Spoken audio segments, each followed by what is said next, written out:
Nā tātou tāpua I antu I le tua I nei vaenga le fiafi. Tātou sisi fatasi le fu on man malo ke risu. I le suafo le tamā, ma le alo, ma le nganga pa ia. Amen. A nganga pa ia e,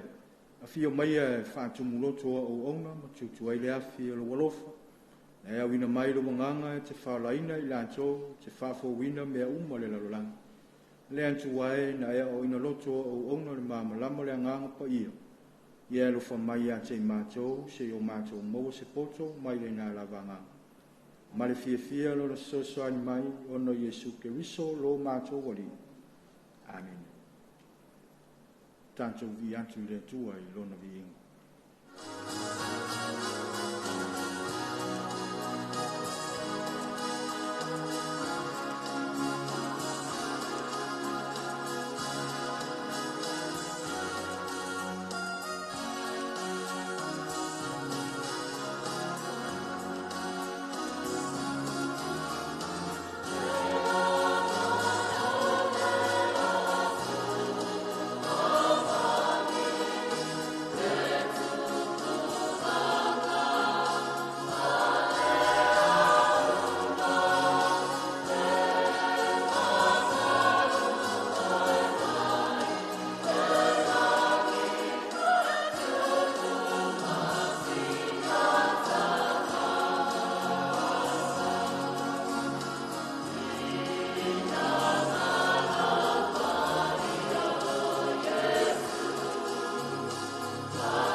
Ia fatasi le li mautou, ia fatasi o ia malawanga. O le folfolanga ma le tala le lei tusia I le mangilia pa ia maweko. Le ali ia vi ia oi. O le li lo tātou watua, o le li e tō tasi ia e alofa I ante ia. Ua saufo I le tasi o lau tusi upu, ua whalongo ane le lanto fisisi. Ua nai loa, ua maalie ana sa tali atu ai ante I lanto. Ona fesili mai lea o ia I ante ia. Po le fea polo inga e sili polo inga uma. Ona tali atu ai leo Yesu I ante ia. E sili le nei. Whalongo mai ia I sara e lue. O le rii lo tātou watua, o le rii e tō tasi ia. Ia e alofa fo'i le alii lo watua, ma lo loto atoa, ma lo wanganga atoa, ma lo manatu atoa, ma lo malosi atoa. O lona lua le nei, ia e alofa atu I le lua te tua oi, ia pei o e lava I ante oi.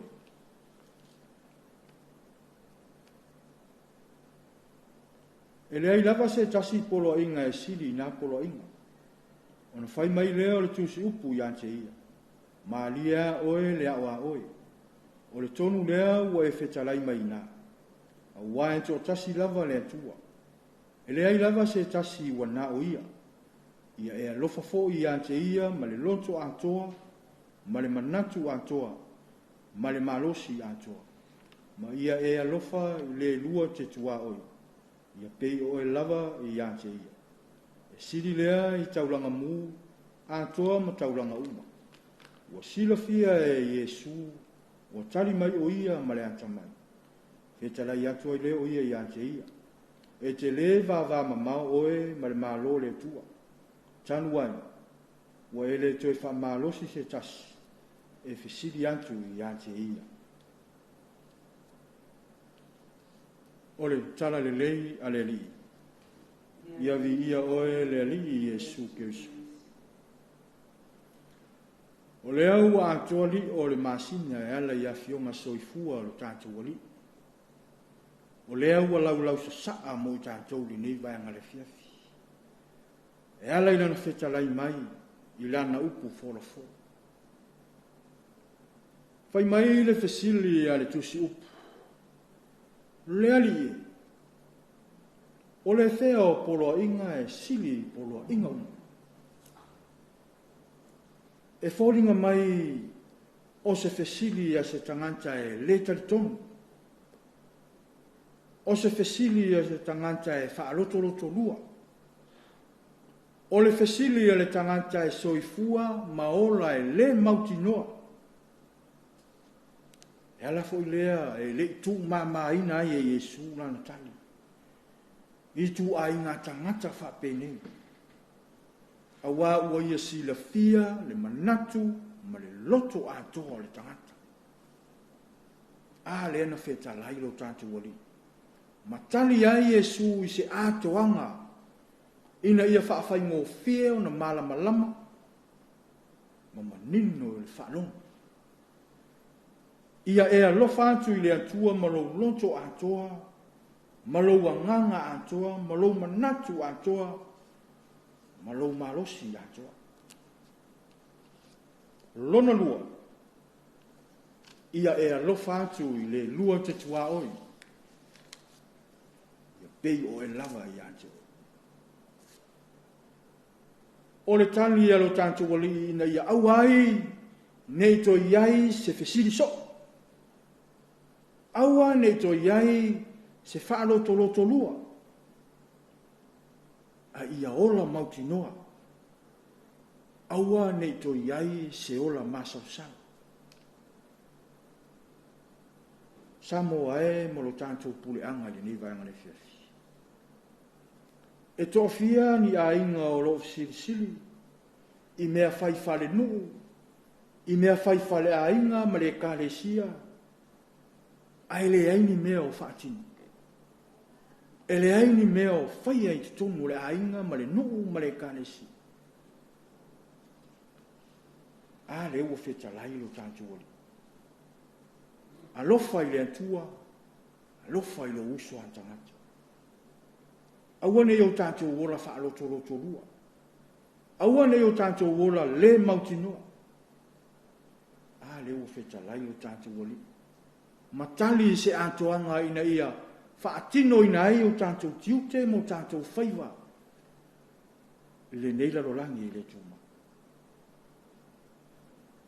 Le ua manino au whala li nei vaenga le fiafi. Le whaatinonga o lo tātou a ounanga ma lau soifua whaitaulanga mo le atua mo lona whinanga. Tātou walo lofa i le atua. Alofa i le atua i lo tangata atoa, ma lo manatu atoa, ma lo wanganga atoa, ma lo marosi, whaatino ai lo alofa i le atua. Ma lo alofa i lo uso atangata. Pei ona e alofa lava oe i ati oe.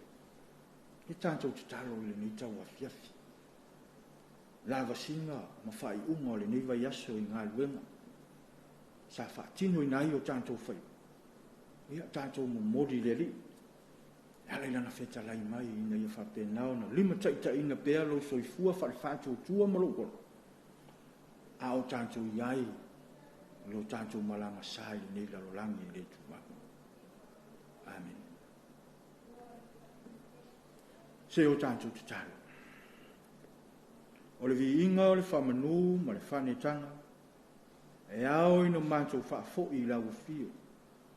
Se yo mātou whaailu ai le whongantia e ale lua lofa whaasoa. Whai ona i momori le soifua o Samoa e mese lo mātou puleanga i lava singa ma tiute mangaluenga safe angai le niva yaso. Mātou whaaftai lau puipuinga ma lau tau singa. E ulava fo ina iei nisi o ainga e te tono nu taitasi. O lo iai whaano noanga e ale le malanga le maliu maleoti. Ia o mātou iloa mo mātou talitongo o lo mātou unga lava lea. Ai mātou te whaaftai lau a fio mwhai o nei a mia nisi e toi titi. ia e tua i mātou ato te le wha wau pēr o mātou savalinga wha whātou tua di nei lau lang. Pangale le tua lo mātou tama. O i mātou un tangata e masala. O i mātou un tangata e pā u pēr i lumo lau si le whangapai. Mātou wala au i lau o fio di nei vaenga le fiafi. Wha mangalo Samoa. Wha mangalo se o mātou wantunu i o mātou se sema, i o mātou vaivainga. O le tutusa le ma lau si le whangapai. Ai mātou wala au i lau fio se i e whamanuia i a Samoa, mese lo mātou puleanga. O mātou tiute, o mātou whaiwa wai wala uina ai mātou. Ia mātou wala au lau lava nganga e taito uina i pa mātou i taimi uma māsa uma. Ina ia i umea uma. Ai maua nunga ina i peari i inga o lau fio. Ia la mātou te talo lea. Ai ala tu ia Yesu Keriso lo mātou li mo lo mātou whaoro. Ia mai le tua lo siri lava i mea uma e manatu ia ni tangata. Leo ina ai o tātou roto a tomo tātou mawhawhau ia Keriso Yesu. E lunga ia i mātou uma lava o whamnianga le tua e ona le malosi malawa. E suafal tama, male alo, male anganga pa ia. Amene. Ia tātou tāpua i atu i le tua i le nei vaenga le fiafi. Tātou sisfatasi le fuuan man malo Keriso. I le suafal tama, male alo, male anganga pa ia. Amen. Anganga pa ia e, a fio mai e whaatu mulotoa o ona, ma tutuai le afi o lo walofa. E a wina mai lo manganga e te whaolaina i lanto, te whafo wina mea uma le lalolanga. Le antu wae na e o ina lotoa o ona le mamalama le anganga pa ia. Ia lo fa mai a te mātou, se o mātou maua se poto, mai le ngā lavanga. Ma le fia lo la sosoani mai ono Yesu Keriso lo mātou wali. Amen. Tātou vi antu i le tua i.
Talofa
Talofa lava. Yes, ua si tia le tau fesuia inga o tupe whaamomoli le Western Union, o lona winga ua whaateleina tupe tala. O le a whaitia tupe whaonga e lafo mai ai, ai te le o le a talaina. A whea nei le ofisa le #1 currency Western Union, pe wala au mai i le 250 mo nisi whaamtalanga i suinga maua e o taua fesuia inga o tupe a le Western Union.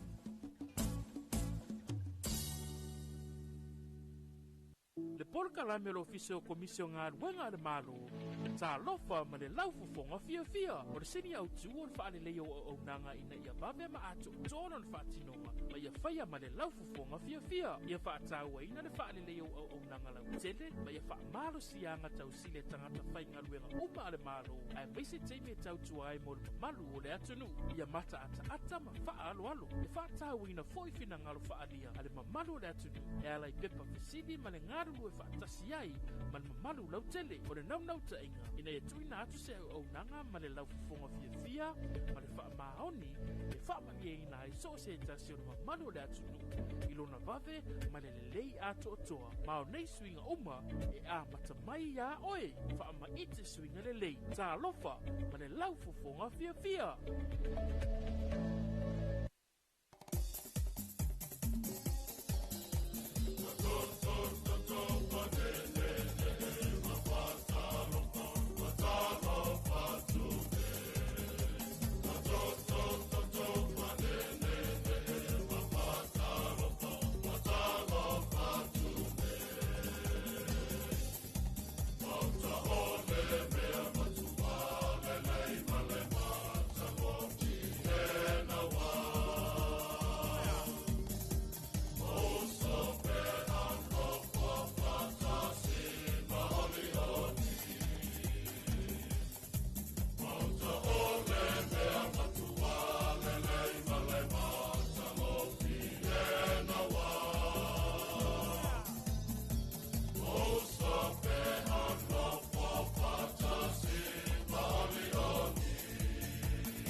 Le tamile wanti ne vaenga le tai ao le o to e lua se fulu ma le valu minuta le tona talea o le tula ia e fitu le tautu mala unanga si fongo Samoa le lua api le nei foi tai ao fou ma le nei tai ao manuia wa tanto lia ia i le alofa tau muli ma le alofa le ma vai o lo tanto o tua mo tanto le o tanto ia i lunga tanto proklami ta lofa lava Samoa nei tai ao le asofa reile ea a salona sutolu nei le masina o mati. Ko fe le vavi o le wanti. Le ileva lava na amata mai mati a. Ia o le waso sutolu. Ia toi titi vo itato wo o tule o ngā titono le nei masina la tauia. Ia ma whaawawa toi lava. Ia tato tilo fo ilea mo tato wa whaalongolongo. Ia matatai lo fina ngalo mo tato manatu ile eseta. O le whamana tuina o le somaliu, ia, mai se fwoi pōpua ngā le misia e pe ona iai, ia, le nei vaenga o le tai ao la tauia.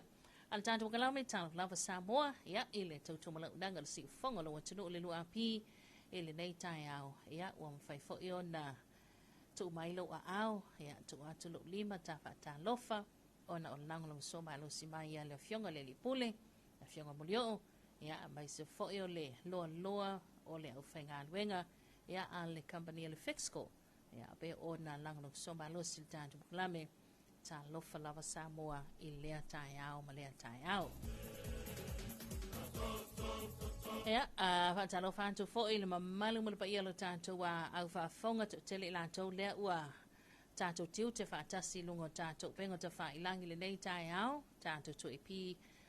Facebook page, o tātou tu e YouTube channel, ia, o tātou wala leo masani a mofa mo sina radio app, ia, ele nei tai au fa Talofa atu lea, ia, ele ngata lama malu mo pa ia lau fa fonga so staff e fia le nei galope, mai se la tau lea ua maua tātou fa salunga, ia, ilunga le ia, ai fa Talofa atu e fo il tātou porklame, ele malu mo pa ia Amerika Samoa le nei tai au la stofi, toke lau, ia, mai se fo ilo tātou tofi o Samoa nei, ia, fa malole langi mama, malol so i fo maua, malol so i fo maruia, ia, a ia ini tala tātou tala noa le tai au vi ingo le tua, ia, wai, ia, o le ua mou mali antu lawa le bongi sa, ia, sa tau fafana i tātou tangata ma tātou fai malo longa ili tau mate, ia, ele i moe le tulu moe le tātou le leoma moe i le leo ina i tātou, so lau tātou iai le nei tai au, ia, ta ilo ia ta oe pole alo fina ngalo o au ia, ia, na o le anganga lawa le whaaftai, whaaftai le anga le leo le atua, ia, o na ua mwhai fo ia na tātou tue whatapai, ia, ilu mo nu waelo tua nu, ia, i le nei tai au, o na o le alofam le anga le leo le tātou tua whatalo watu, ia, i le nei tai au teito le papa. Good morning, ia, whatalo watu le sunga ia lia ia Talofa. Good morning, tai au fau manuia, ia, manuia por karambe whaanga solo whianga iai, manuia tiu te mwhaiva whianga iai alo whantu, God bless. Morning le iai, manuia tele nei aso lau sunga male ainga, a talawantu le sunga ia whaleolo patu, a talawantu le ana leo tu e pia statu o tunu pelo Samoa, pa maanor ngā lue a te o tau, leo whai ngā luenga, manuia o tau whaiva le nei aso, ia, mantamata tu Sydney, Australia. Malo, tai, anuia nei tai au lo sunga whaleolo male ainga, ia, talo watu fo ile sunga Esra Manu, tai manuia, ia, mori anto lo whaanga na ia mantu ainga tapo e mai Samoa, ia e Sarah, a Pelu, Whapito, ia, ma lea ana uso whamole, ia, inei Hastings, New Zealand. Ia, manuia tele whaiva matiute, whaptai tele Esra, ia, talo watu, ma no lawa le soifo manuia foi, ia, lawa singa mfufanga tau amata le leita le aso freile, ia, le sunga ia fia pule wa lesim salatu ainga, tau manuia, ia, manuia tele tiute ma whaiva, ia, wha manuia le li whaptai, hape na foi lau sunga ma le ainga, manuia tele ngā ruenga ma tiute whai, ia, o le nei foi tai au. O le awiwi o le tātou porkalame ai, tātou tele ia ngā inoa, ia, e wha ngā solonga o tātou a porkalame le nei tai au, ia, e te mauam whaafonga le tātou reporti lata mai o le tala le tāu mosa, mō toke lau le toi kuata i le fitu, po te su 5 minuti tāle fitu le tāu nei. Ia, o na tātou se atalo lea i le ulua i whaasala o tātou telefau mai vai whanua le tāle i tu le fitu, ia, whaatasi e malona toi tu i tātou pe a tāle i tu le valu. Ia, o le tātou reporti le mageti i funga lei le nei aso whareile, ia, whapena fo i o nanga ia tuail tau whai a fotia ma le tau whansila aula, ia, o le asta la mai tu langa pe o na ile tonga le tātou maketi i funga lei. Ia, e maa uala le tātou reporti le maketi i funga lei, i le mai o tātou telefau le toi whasalawina le tāli tu la valu. O le tātou buklame, ia, pe o na masinia i tahe hao la vai au aso whareile, vai au staitasi, ia, le tātou buklame ma le whalaloa whaatoanga, le au ki country store, ia, a wā fo i le, to ina mai ma le whailo atu, ia, o tulanga pe o na ia au o nanga, ia, ma whanga solo toi tali tu la iwo na mo tu sielo le tātou mawhtanga i lunga penga tu whailangi, ia, o no tātou so ta inga tu sao ma le teo whawa malo ni sila, ia, tu ina mai ia tātou tala le ngana Beritania. Ia, ma whaawawa toi lava ia tātou polo kalame foi e pe ona whata oto, ia, i le tautua male unanga le ili si ufonga lo atunu, le lua api, ia, ai o le nei lava ia tai o le aso whareile, ia, o lo tā pena fia mai, e la ila wa sesi me sili na ilo le mau le ola ma le malosi. Ia o ani si me muli mai. Ia o mea umana me whai ana whai. But o le nei tai au ia le tau amata matai. Ia o fuafuanga, whanga solo, lawa singa, o a onga nei whanau. Ia a mai se fo ila u whai ngā ruenga. Ia po wheanga ia le nei aso. Ia maua lawa le fia ilo fina ngalo. Ia se koe li pālengi ia leo. O vaenga uma, a mai leo tala tambaiti, ia, se koe li pālengia whakakusa, ia, lea sofareile la tauia, ia, ma la tautiu te whanga solo whawau. Ia, manantu tātou se me tātou whawhiwhianga, ia, o na toe, ia ile tato fa soa ia ele nei tai au manu le vaveao tau sangi lunga funga la au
Taimala wantini vaenga le tai au lea ua toi se fuluma le fitu minuta le tau na tā lea o le itula e fitu ia i le tautumala udanga le se ufongo Samoa le tuipi va talavatu i le sunga ia susunga talataina ia tai au manuia le anga leo le tua ma lo le tute e maisel tautuaina le tātou tunu pelo Samoa tai tele lau sunga susunga ma le ainga le nei tai au ia whapena foi ia o le manai ai e tatela ngona ina lei lava ia le au mai o le Talofa fo i lea ma le au mai ai tua ma le whaamarianga so se amatanga lava e tau lava na ielo na whaiunga ia which is o le manai ai o lea la ngona ia e whaamanuia mai se tangata ia te o ia o le whaamanato le tātu pukalami Talofa sa mo le nei tai au tali lau malua le tai au ia mai se vo isi vaenga si e inua lantu whala au ngase tu maul soifua ia o nai tamama nei tina mantua mai se foi nei fanau o le lava e alu lava le matangi matoi sau ia o le foi lava e alu ale fulu to load fa funga mai ia male tale o fa mai masani a fiai nei tamaiti nei fanau ia mai se foi o o ngase mawai le au tino mātutua i nei tamama nei tina mātutua whantalo vantu le ayo mapu whangalele ia mai se hoi pulotu le mutele sala whai ia e le whaia mana mamalua nei mātua lo lawa soi fomaruia ia te utolu nei tai au ia le alii ia o mailo tau soi fua le nei vo ia so ia ma le nei tai au fau a talo vantu i fo ia i la tau lo whengai ma le tau singo nei mātua ia o tau ma lo le tau si a talo vantu ia i so smata fai tau langa fia a ton pa riai le pa ia la inga salvi ia mai se fo o le tau toina le atua ma lo na fina ngalo fa ma lo le soi fo manuia ma lo fai ma lo fo i talo ia i la o tau fo i pito la au lo tu i pea le langi na ia sa fa uan fa marianga lo tatu tunu ia mai se na i tatu tangata lo lana papa au i so staff I feel nei ke lope a talo vantu le sunga ia nuu fo fale afa talo vantu le se anu ia ma lo oi kalo fai ma lo lava nuu le mafta mai ia manuia tele tiu te mawhai wal ni aso ia mai so ele fionga tofi le tu ma lo le fionga vai lua ia man pa ia so tau ainga va tai tele le mafta mai manuia tele ia tiu te mawhai vai pe ona ia ile nei aso whareile ia e le tele maleano noa i o vaenga e pe ona lipo tia fo ilungo pengo te whailangi ia tātou te tala noa i lava mo tātou ia e pe ona ia ile nei vaenga o le tai au dole ua pe la wari king lima ia sila mai tau la ola la wali lea la wali ting lima lea ia nai tau te loa le mena tupu na mafuena vali la ting lima o nise tu malo le ua maea ia la tau whaamrianga na se lau lima sfuru fo ilea back to school ia bol toi fo ia onga ia ula lea na ula kilpo an po ma wele la u Vai, o ele lo se lau lima sulu sorry.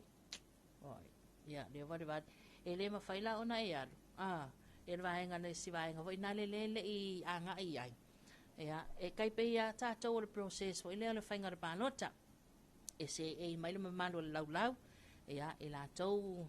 va nga wa mai ona to muta maga yai. Ya, o tiutele o le tangata. Ya, e fa ai wala kamale. Ai uala ile vali fainga o lau vali ngā tingi lima. Ia ele ma faila ona e anga I ese malau seleni.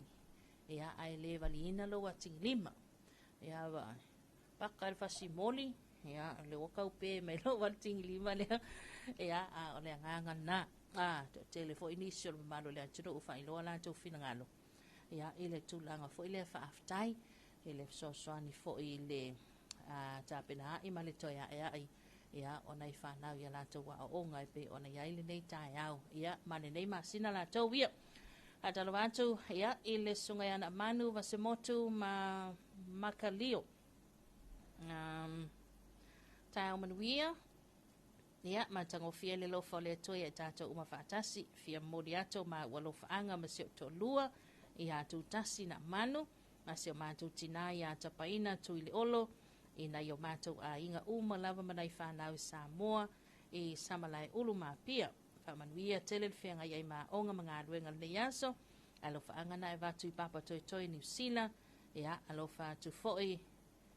Ia whaaftai tele lava. Whamanuia le atua ile au onanga tailo sunga na manu ma le ainga. Anuia tele foi tiu te mawhaiva. E pe ona iai ia ele nei vaenga le tae au.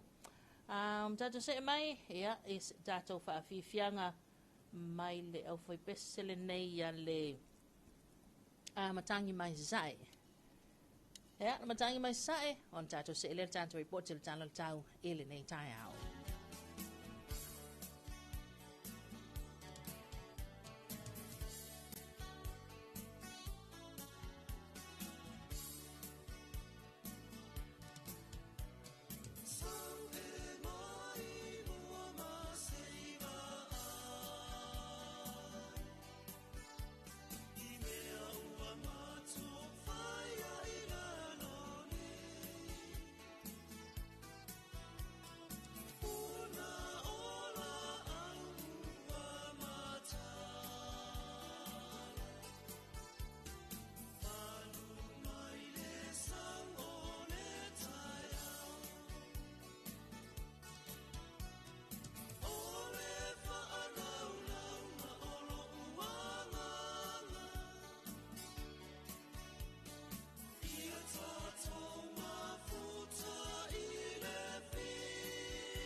O le whawhiwhiangana ne vaenga le tai ao mai le awa bese na le matangi mai sa e sa malua le tai ao ia ina ua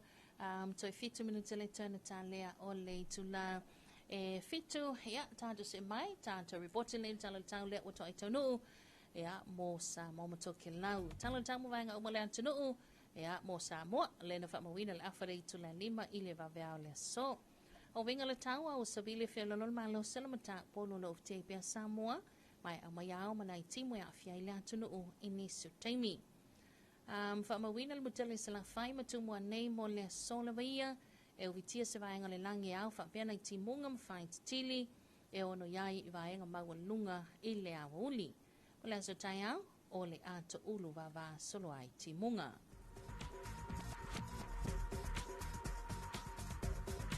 Tado se mai reporting le talo tamu ngata i fale ma o ngā Sami o Samoa whamawina i le awhale i tula lima i le vaveo nei se au lia le valuanga le boana nei. O au e whio lolon malolosio sawili o le mita polo sawili mai sae lo a fia i pia o ngā Sami o Samoa. Vainga nei ngata i fale ma o ngā Sami i matu, whapena fo i ma ngata i fale ma o ngā Sami i saute. Mo le so le angi le mita polo sawili mai sae luas 5 kilometer le tula o ngā lumauma. E lua i le lua ma le awhamita le maunga.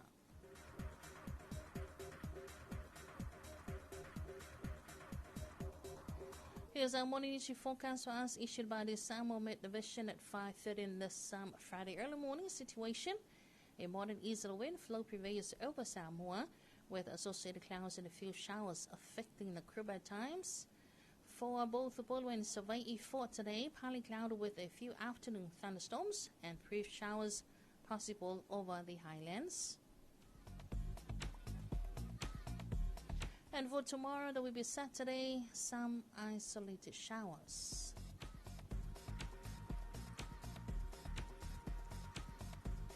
And here's our morning marine forecast. A moderate easterly wind flow affect Samoa's marine waters. For both northern marine waters and southern marine waters for today, easterly winds of 20 to 25 kilometers per hour, waves and swells of 2 to 2.5 meters, and for tomorrow, northeasterly winds of 10 to 15 kilometers per hour, waves and swells of 2.5 to 2 to 3 meters.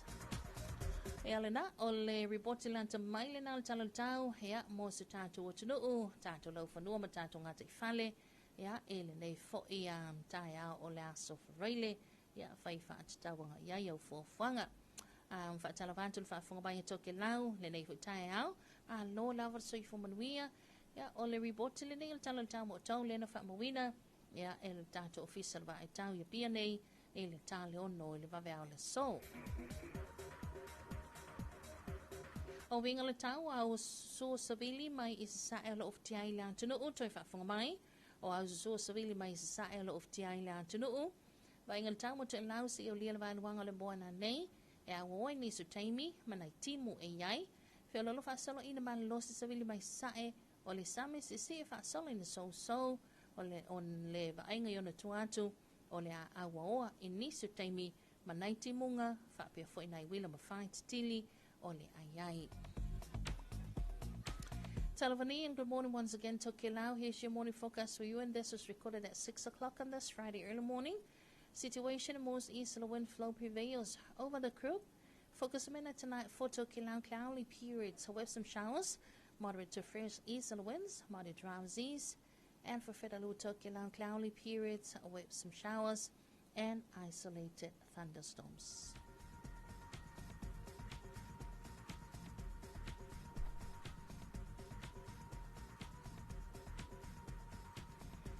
Ia, ole nā ua whaafonga manino tātou tunu utulanga pe ona iai le tā o tonga le tātou tala le tau. Ia, mo Samoa mai se vo is tātou o tumotu toa o toki lau. Ia, ele nei fo i la vaenga le taia o le aso whareile. Ia po ole matanga o le whaenga nei vai aso le o tātou iai. Ia, nā ua e whaafonga mo tātou loa. Ia, whaatai lawa leanga le leo le lii. Ia, ele tātou tala le tau. Ia, o la wale tala e whai. ai taime te tele ai ti monga ma mafati monga ta malosi ma fa ta ma pe ta umi fo inale ya o le fo ina ia ina ma fui ele tele le pe tātou I nei Samoa o le tele o le vaenga le afia ai ia atunu tele la lang ia a mai se foi nisi o tumoto le Pasifika wa tātou manatu ia I tala ia o mai lungo penga te whailangi ia ona lolo vai le tele o tunu tele ia ovale sua vai ma apola to maota malao vai ane le tai au ia o tātou dei ia ngale pawale na lo susu ia ia o le taimi wa timu o le taimi wa la o le taimi wa ma lo sil fa tau ia o le taimi foi wa ngiangi malu lava savili ia fa tai lava le anga le o le tua o le ua matine aperila ia mantua foi la le biriota foi le from November ia to March April o le sitausanga ia o le fa ingo le vai tau supo le vai tau o matangi ma fa to le lava o tātou loa o mātou nātou sanga lua olo lima tātou saua I lava le amatanga o nei on lua olo ono e ho o mai lava nei asa sutolu nei o mati le ai ma se mea ngā se tonu la tātou tunu ia to telefoi malanga mai ma toi tele watu ia tunu olo o au mawai ma papa awai ia e le ai lava ma se mea na tupu I nei a Samoa ia whaftai le li ilo na ngale lei ia ilo tātou tunu a malo soi fo manuia le uso vai moana se malo ia malo la soi fo manuia wa talo atu e na yo matua ia le apai mulianga ia ma se nani le apai ia mana ia matua ainga umala vai li ia malo la soi fo manuia whaftai vai moana manuia tele ia tiu te mawhai vai pe oni ai ia le nei fo ia so frai le atu tautan wai o lea ua tātonu ma le itu la fitu ia tātou se mai e se whapopongo fo ia tātou telefon mai vai whanua tāwhaneina ma whangaina e le sunga mato aina I sāko.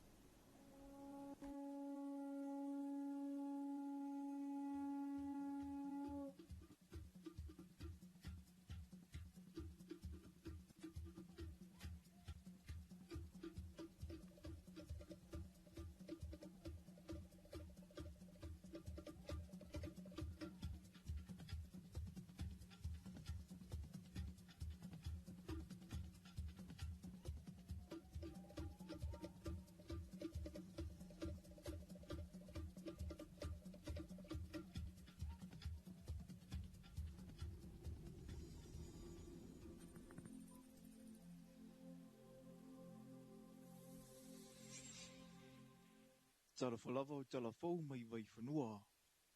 I talatumua, na te umanga duenga le au whainga duenga le whono whaavaya le tumalo palau li tolu, ai malanga mai uporu e tufa le ta ise lau lima se fulu tala tangata o lea I tumalo, o lo I tumua nei o na ngā duenga ma o unga,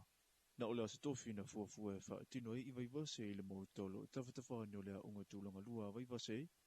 se ia wangana wai ei nisi na whesota ia ne, ona o tuangia I le mawhai ona awai atua I le asu tofi, ona toe ngarulua I le o le ofisa I le asu whare le, ai le imalanga ese I le awauli mō sala whai. I le whailo inga matalafau mai vai whanua, na ta uai le taitai ofisa si nia le ofisa le whono whaavaya palau li tolu, e tolu aso sa whaatino I le lato tufatufanga I sa vai I, ma le aso e tasi na whaapitoa mo I lato e le mawhai ona awai atu, ona o tuangia, ma tā pāi whaamaunianga I la towe o atu le lua fe whaaselau o tangata o le itumalo. Ia leo mato malanga mai nei apia. Ia o le taimila nei mai ane la taia o psipa I matemi nei. Se lauli masfuru le o manakawa nei taim. Ia le whatai tari fito atapuni nā nei le sfuru le po. Ia le tari ala le sea vanga le umama. O taimi nei ua tolu se lau mon tupu afe. Whaaluina I tangata I wa umana tala la tau tupi. A o le seleni le na wha moe mo le kawa atoa ia le population a palau li tolu. Wha se lau walu sifuru a whetala. Pe se tolu se lau le take ni mātou ne ia pia taimi nei. Ono toa telo le siwanga le ia pia. Sa tala I sapa. I vai asolente. Ua tā ua, e au pito to tele I lava whanau. I tangata ua maua seleni. E tolua fio anga I le tumalo. E au fi ai vai loa, vai to muli whaapea whaala. Sa whaasolo inu, e aso lava ni nu. Ai tolu nu o le mato I tumalo, tofu lava le nu umale aso. Ia ide o ala le pos, ngata lava le afiafi ia mai. Ia te ilo aini sila te toi, mato te tali o tuina ia pia, ia no te whamae ala ia. O le nga whaftai fo i le pale mia mal whainga malo. Ia ono nef so ani mana ia moa. A pena on whamani ai nai fo le matoi tu malo mal tato watunu.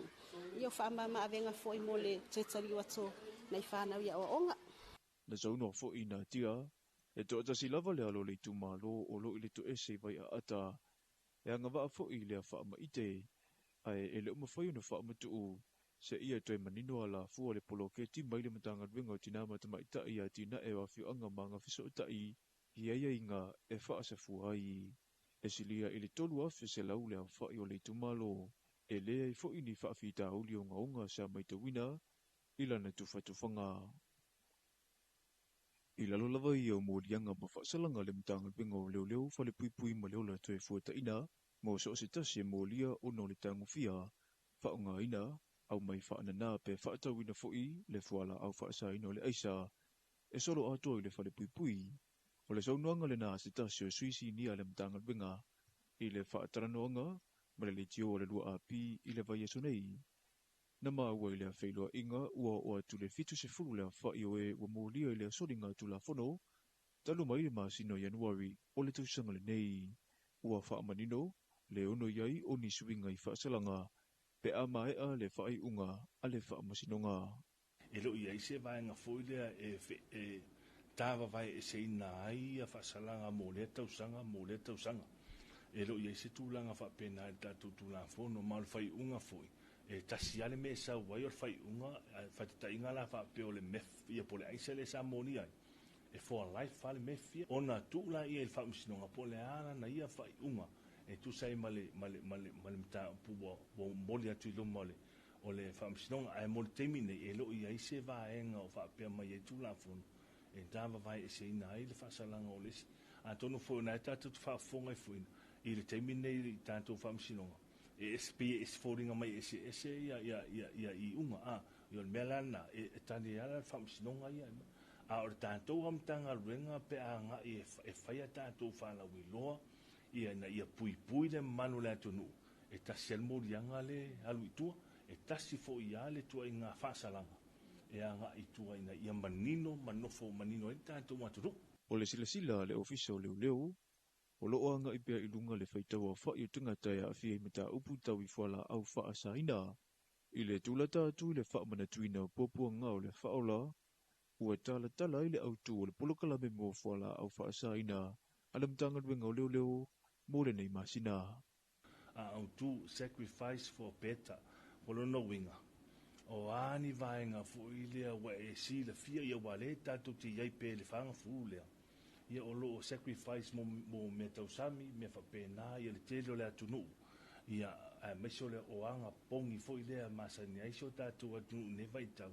ia o le mātou fo i tualalo ia mana ia fo i pa sacrifice mo me o drugs ma mea ia o whala au whasaina pi o nai au mai eise le lenga o no leo tatu i lunga lama o le neia ta upu onga ma le tunga ia e pena ia ilo tātou atunu. Ua whaafetai ale a inga sa le vi, a toa mana pule ngā li ma whai pule, ina ua iai a whiu anga ua ngā isa o atu lawa e mōli atu isi o la tu tangata, ua a whia ina iso li ngā tu la whono. E manatu leo lo o wha o ulu i ailinu isi pepa le Fiji sana le atunu o fiti, e tala tutusa atunu uma le Pasifika i le vai tu la whono e malu pui a itina matamaita i ngā lulue, i le matata whaatusitala ma whaasara lau. A o whaata wai le vai aso whaavao malo mo tina matamaitai, na wala au lia nisio i la tau e ngā lulua i ofisa whaasara lau i Samoa nei, to atasi mai fiti, whaapea nisi na whaonga mai fesa uta inga whaona ponei, mai atunu mamao mo sea o onga na ta imua le la lao le li o malo au whaatasi mo tina matamaitai, i Samoa nei. E amana ia ili saunga le mua le tu pao tina matamaitai i ro o ngā lulua i mata whaio i whaatusi tala ma whaasara lau. O le whamue na whaia i le ofisa au tu mo whaala putuputunga ese malo au whaatasi. O lo itu nei mato, i wholosanga sau ili ai manatu, o itu a inga sa wanga, ua whaonga ai masini whaate konolosi ma upenga o whaamatalanga i nei o na pō, e a nga ile i le whaalanga ino le tamali angau tina matamaitai, o le susunga i a Rosi, o se tasi na taula mua i le whaatu ina le polokala me mo tina matamaitai ofisa whaasara lau fiti, o loo awai lea o ongana nei, moni awala fau e fo ia ili whaafita uli I lona tuna u atoa ma le Pasifika. The challenges that we face, not just in Fiji and Samoa, but across the Pacific, okay, it's the same. You know, we are working in newsrooms that have limited resources. You know, there are deadlines to meet. There are young families who also demand of us when we go home. You know, and the changing media landscape, and of course, you know, media owners. You know, there's always the issue of sustainability. You know, how long can we survive doing what we do? But, you know, like we heard again this morning about, you know, the importance of you know, holding government to account, holding powers, you know, to account, and also just educating, you know, the different public that we work in. So I think that remains both a challenge and also an opportunity for newsrooms and media owners in the region. Ile langolongo sua le malo Peritania, na saunua ile afiunga le komisina maulunga o le malo ilu tatu atunu u, ile mafo anga te tau waiuna una ia le havainga.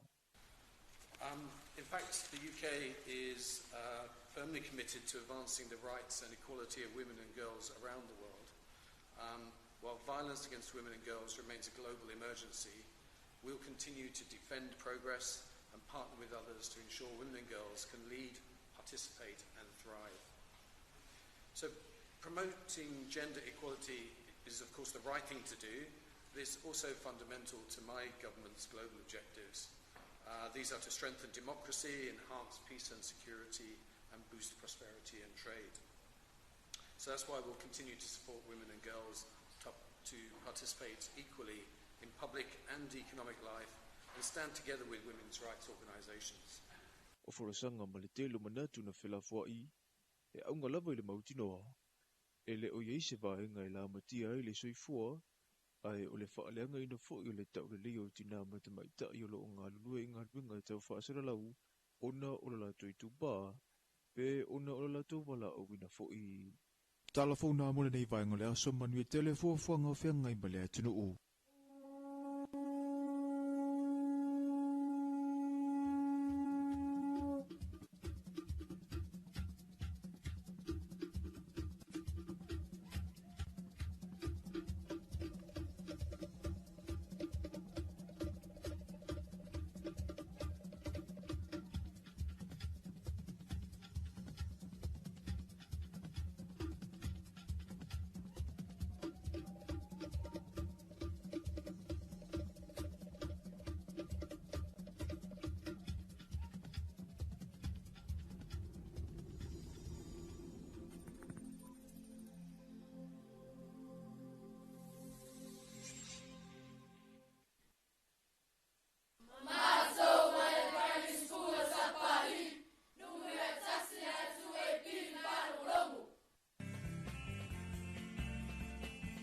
Wa o tuevi faleolo savelio I nei la fatuanga I satawa falonglongo atu e tuepi le ala leo Samoa.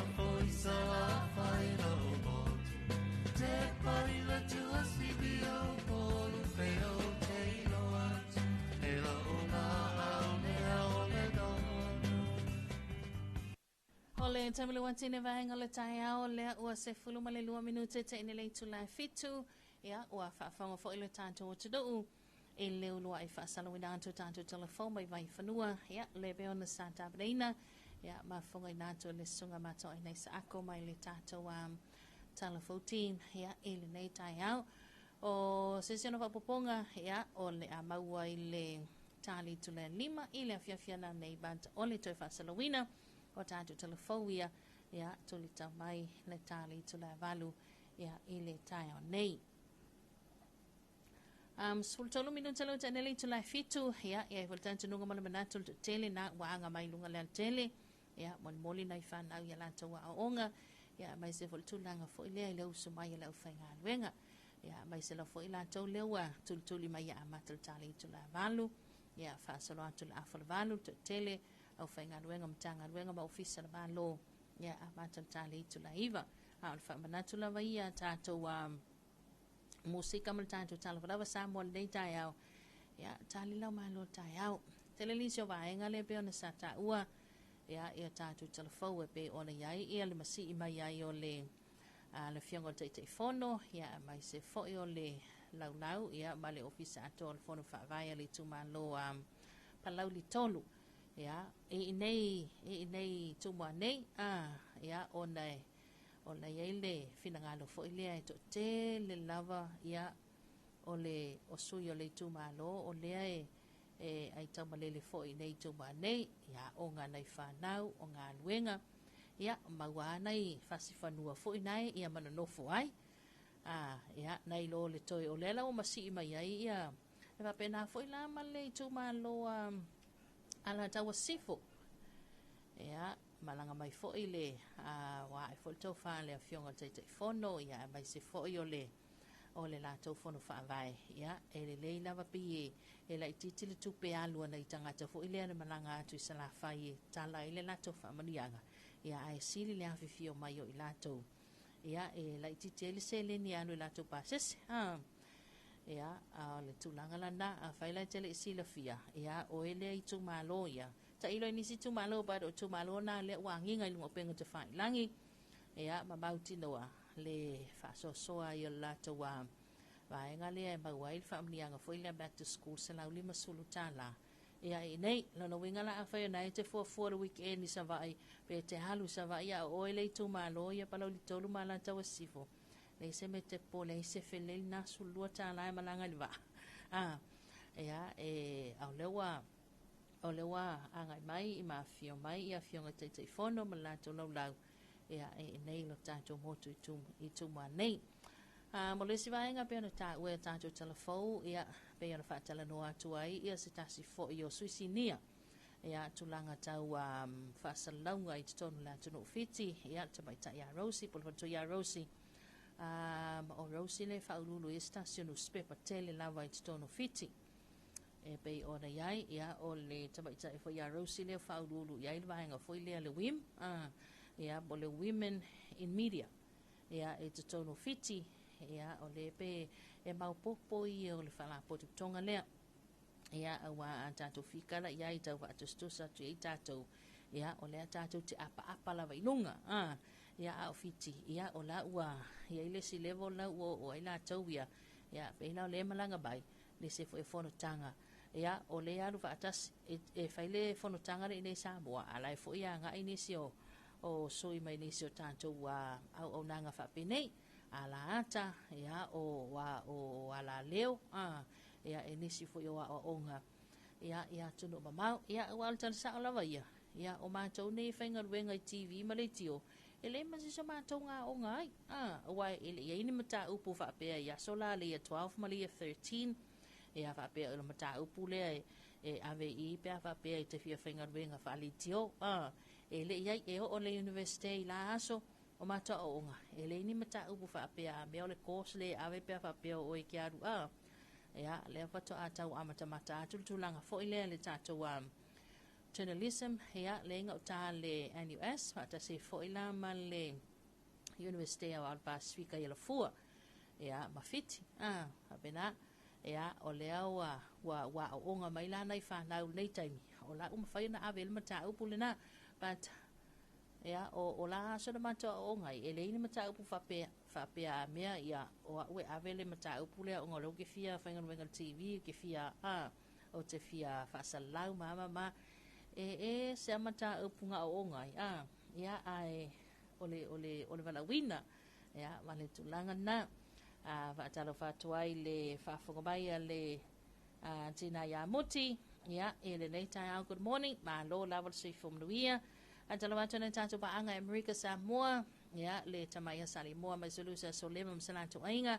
ia alofa tele anto mnuia tele tiu te mafaiva le nei ha stofia tu tau Talowato tonga ne antasi msalato ainga ia mai se fol tonga ne hant mal tonga ya tu ia ole lo ne tato ba anga America Samoa le fo ma ua lungo penga te failang ia ola ua fai fo ia kole ninga fo ia amatanto fa mau popo ia au va fai kole ninga fo ia au va ia va alo ia mana tuale na ta oto fo ile fuafuanga ia e le tato fa mana tuina le tato sisinga fu al neito sanga pe a tato wa lia tu iai ia o le anga i mai lea malanga mai lea o au wa fo ia America Samoa ia ngoinga ke wo mai ai o le aeto ia o le kamawinga le pai pai o lupo ia anga i mai ia e tutu uma tatu fautasi nei e fo ua tilo atu fo i nisio o vaenga ngo penga te whailangi ia o le fo ua toi matana toi to lengi mai ia le salmo tele se la fai na si ai kere mai vai se vai ia ele nei to sanga la to ia ia awai masani ia pe ia na tolo te mauli le lava ia mai le fu asa la fai ia le telo tanto tu unga le e masani ona fai ia taimile sa fatini nai ia ai talo si ai tele mai ni afio anga ia mani tu malo fo ia le muteli se la fai ia mai la tova e se asa mai fa pea ia ole faukasi le kumalo ala ka sifo e tele lava tu unga le sa ia wa mavai ia o tu unga mai e tawai ia o le va alea po le salea fiale afioanga o fiale afioanga ia ai e karo e mana ia foi ia e o neito sanga luatu vasalauga mai ia o le nau momo mai luma ia le sao ala taua sifo ese si swinga mana ia foi nale le te ua aro se tau sanga fai tau vanga tunga fautas ia ua le olo i tunga fautas i foi ia a fio anga malalfanga ia a olo i tu malo ia lona winga la fai tunga fautas i tu malo lima suka si faukas lo nga vai aso a ko e fai ka ku ia o se vaenga mana ia man matango fie ai pe stasina tu langa le wo o ia tala noa ia ona o le vaenga fo i lea ua a mata fo ina fa pisa i lungo penga te fa ilang ia i le to teli ona ia tatu tangata la ia mai atu no mamau so le o le i taitai le fua a le ofisili mai ta filie o e fia vaanga wa ngawa iai e fia tatou e fia o a vaanga wa iai e fia vaanga wa iai ia o stai me luma ona on taminei o lo fanga solo pe so ala pulenga ia ale vaenga o komiti fo ia tatou tuto tasi ia ina ia mautino le ta penanga ia mavaenga umai pe ona ta oto ile fo fanga le tatou o le tatou sisinga fua so la stai me luma ia ona mautino atu le matuina atu tatou final program ia mo tatou sisinga fu o le o fo tolu waso kormana ia so ia fatala watu le sunga ia li o ainga fale tangoai ia na mahuta mamisala to ainga ina Alaska ma lo la le soi fo maria le nei tai ao ia ma lo fo ile usu o le sivaenga le wala talata le auli ia o le sivaenga na wanga ia tu mulanto lunch la to time malo lo ia o nisi fo i o tatou tunu ia tunu o lo mawai o le ua la talata na manava o le sivaenga na ua fatino fo ia talinga sua ia o le afiafi o le sivaenga le ua lala moe ia malo na wal fafonga mai ia ele nei vaenga o le tai ao ia tau ia o nisi na vaenga o le tele malana nuai ia o le tau ai mai nungo penga te fa ilangi ia fa so ia il tanto kilometer va tara vantu le fionga le lipule ia mo dio o mai se company le fixco company lang so ma no sil tanto kilometer Talofa lava Samoa ia ele nei vaenga o le tai ao tato se me tato fa vivianga le sao ma le ovebese le imanta mai tai el kolisi ma walungo le fifi ma liva va talo va tu fo le sunga fa fenga ia revenue alva to ya la pua talo va tu le usa Sofia ia ba se oferta ia ma hu tamai lunga lato sale al tele nei vaenga le tai ao good morning lord so fo maria man we tele ia tiu te ma fai vai pe ona ia ile nei vaenga le tai ao le kwaia le fifi ia loma ko Sofia le I man malos talo va tu voltina ia vai loa ia msalato ai ngai nai no fali talo va tu ansi ia mai sele company le Jen Sammy nai malifa ia good morning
Talofa lava.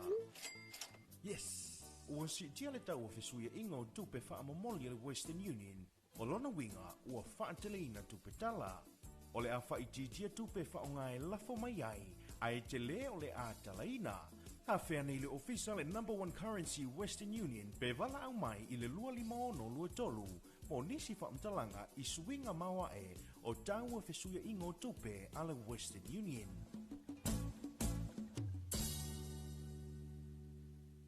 Le polka la melo ofisio komisio ngā ruenga de malo. Talofa ma le laufufonga fia. O le sini au tu o le whaare leo o nanga ina ia bawe ma ato tono le whaatinonga. Ma ia whaia ma le laufufonga fia. Ia whaataua ina le whaare leo o nanga lau tele. Ma ia wha malo sianga tau sile tangata whai ngā ruenga uma le malo. Ai meise teime tau tuai mo le malu o le atunu. Ia mata ata ma wha alo. Le whaataua ina foifina ngalo whaaria. Ale ma malu o le atunu. E alai pepa fesini ma le ngaru e whaatasi ai. Ma le malu lau tele. O le nau ta inga. Ina e tuina atu se au nanga ma le laufufonga fia. Ma le wha maoni. Le wha mani ina ai so se tasi o le mamalu o le atunu. Ilona vave ma le lei ato o toa. Ma o nei swinga uma e a mata mai ia oe. Wha ma ite swinga le lei. Talofa ma le laufufonga fia. O le taimule wantine vaenga le tai au le wa awhatonu nei ma le itu le fitu le tautu ma le unanga le siufonga Samoa ia le lua api le nei fo tai au le aso freile toi fa tala fatu mo folo fatu pe afai le nafto a e ma ua mai tatu fa salonga ia o le nei tai au ma lole sai fo manuia ia fai fo nau amatana e poloka mai lunga na le tele ia ma lo lava le onusai ma lo lava le usu ia ma lo fa ma losi nei fa nau ia mai se fo ele to telo i la tau e mai a la tau ngā luenga matiute ia i le anso freile ia fa malo lava le usu fa malo lo no sai ia malo fo le pafta mai tatu por kalame tatu fa soa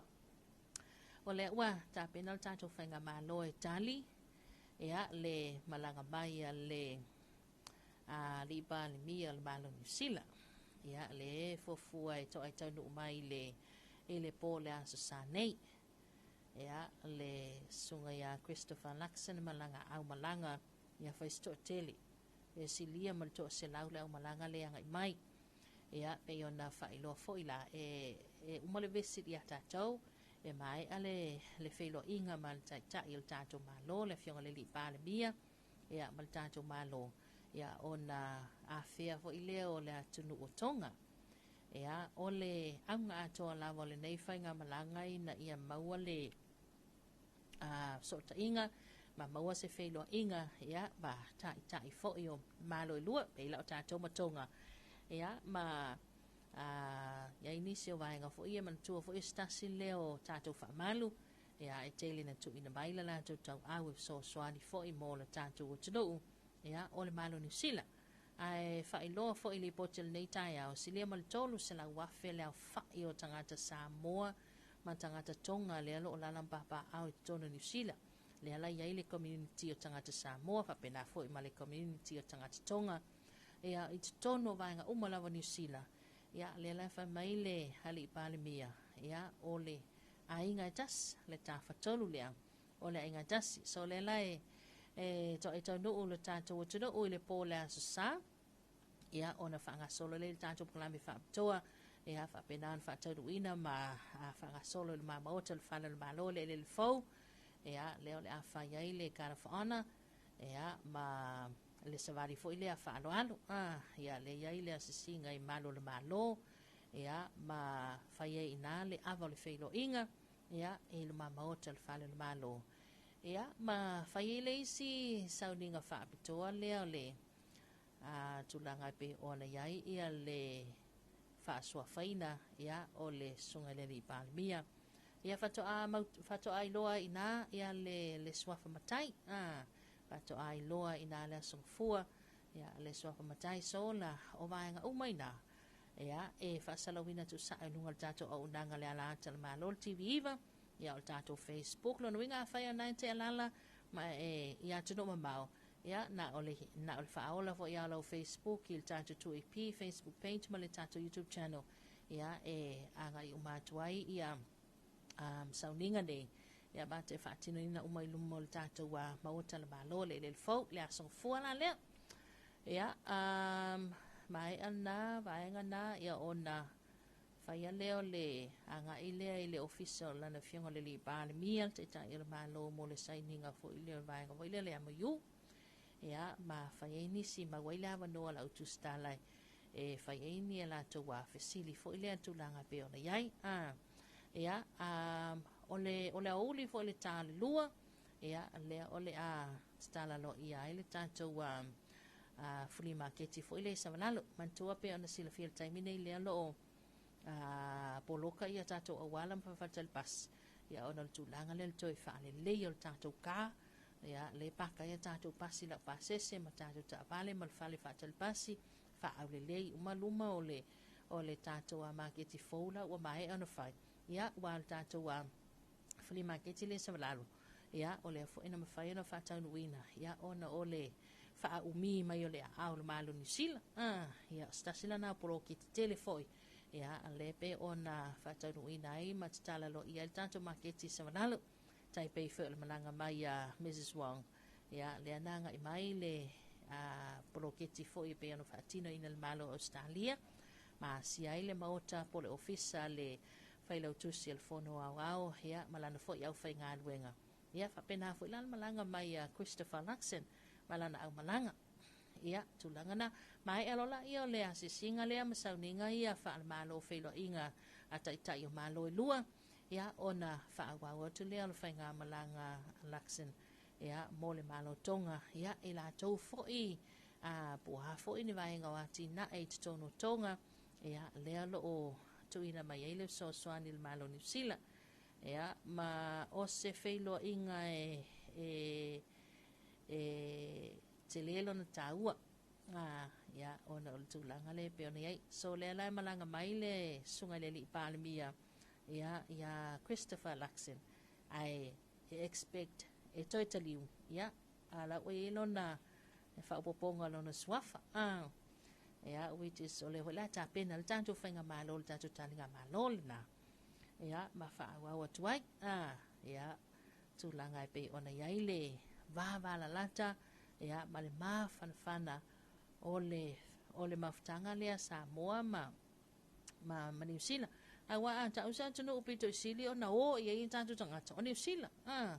ia tanto tintilo fo ina le sivaenga le tanto visa o le alava o lo tau mawhai fo ina inisio tamali i o le tātou o tudu ia o lo iai tono o whainga upu ia ale malo New Zealand ia o le fo iai ia nei tamali i o le tātou o tudu o ofi tono le pāle mene ma vea fo i matai tai ia o le alava lo tau mawhai fo ile le vaenga le tātou visa ia pe o stasina mata upu nei tei ua fesining ia pe sauno iai le tai i le malo New Zealand ia o le sivaenga fo i lea o le va New Zealand lea na ngoto i tua i si umu ma lea tu safata ia o le sivaenga o tātou a ngā luenga whawai taimi ia wai pe fo New Zealand ma Australia le tele na mawai awa noa o le tātou o tunu ia lea ua tele ai na tamau ainga lulu ua le tele o ainga ia e te tono o le tātou o tunu ulawa ia ona o le mau mai awa noa ia mai New Zealand ma Australia ia o nisi vaenga na leo te manantua e au ia tulanga pe ona iai ia le lopo ni vaenga na manisi vaenga ia le o le a saunoa iai ia le pāle mbia foi ia o New Zealand ila na malanga le angai mai a tarawatu ia muta ma Russia le antinganga ia manuia tele nei aso tarawatu manuia le whiangai mga luenga whaatai tele lau sungamuta manuia tele nei aso mo oe malainga wha manuia le li ia le whai mai ali o ainga ia mai Alaska ia tāpena le leia tātou whautasia i nei Samoa o la tāpena mai le whautasia le tamaiti o le aisa tamaiti o le snow nei ele o le aisa ho inga le whaasaina o le aisa lea wa mantua Alaska whaisinga malulu ia o le ingoa la na pi o se ingoa fo inga le o asa uma e wha ingoa ai ia na ia tātou alam whanau ia e lalam papa o i Alaska ia o lato mai o mai wika mai ke le snow ia o na whaisi malulu o lato ia manaya Ana ia tapena mai le tau. Tapena mai le tau sa. Ia ele tu mama inga vo ia e kamai ki fai popo inga Samoa ma. A tarawatu le sunga ia tau ili muli anga tele Yulio Fotanga. Ia, morning, manuia tele ne yaso tarawatu tau ili. Ia, a tarawatu i foi le sunga ia frate. Lalonga fau, ia. Ma lo lava soi fo manuia, a tarawatu i foi. Ia, ele vata simai le fionga ia malo. Ia, ma salato au whaingaruenga le wausu atu lusa ia tav, ia ina le LTA, te mamatuia antema, ia ma lo lawa sui fomanuia, te mai antema, mamatuia fuea, ia matala watu, ma lo sui fuel nei tai au. Se marvano wanti le oto ilusu tasi minuta le tona tanlea, o le tu la valu tato se mai statu whafifianga, o le nei tai au.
Ia la upele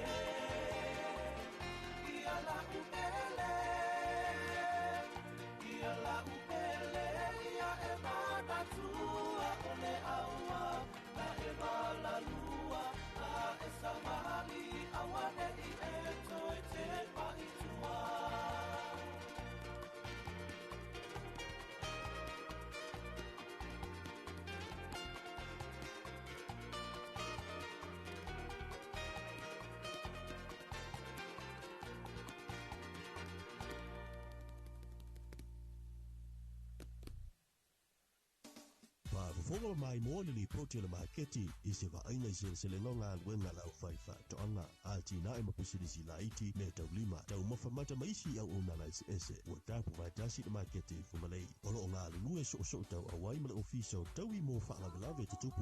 sei. Whaafonga le si ufonga o Samoa le lua api ma mai moa I ana I tu lau le Facebook ma le YouTube I tai au o aso nunu aso wharele ma le aso tonai. Le ripoti le maketi I fumalei.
Whaafofonga I le Talofa Samoa ma le whaasoa o I tai au. Asonga fua I aso whareile o mai aso te tasi. Mai le ono se I o atu I le iwa I tai au. O la me fa su solo la vaia le tatu wala leo.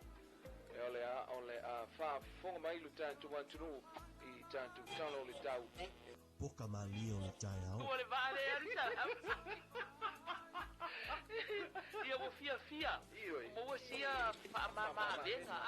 Le fa soa o me o tupu le mango ma tunu.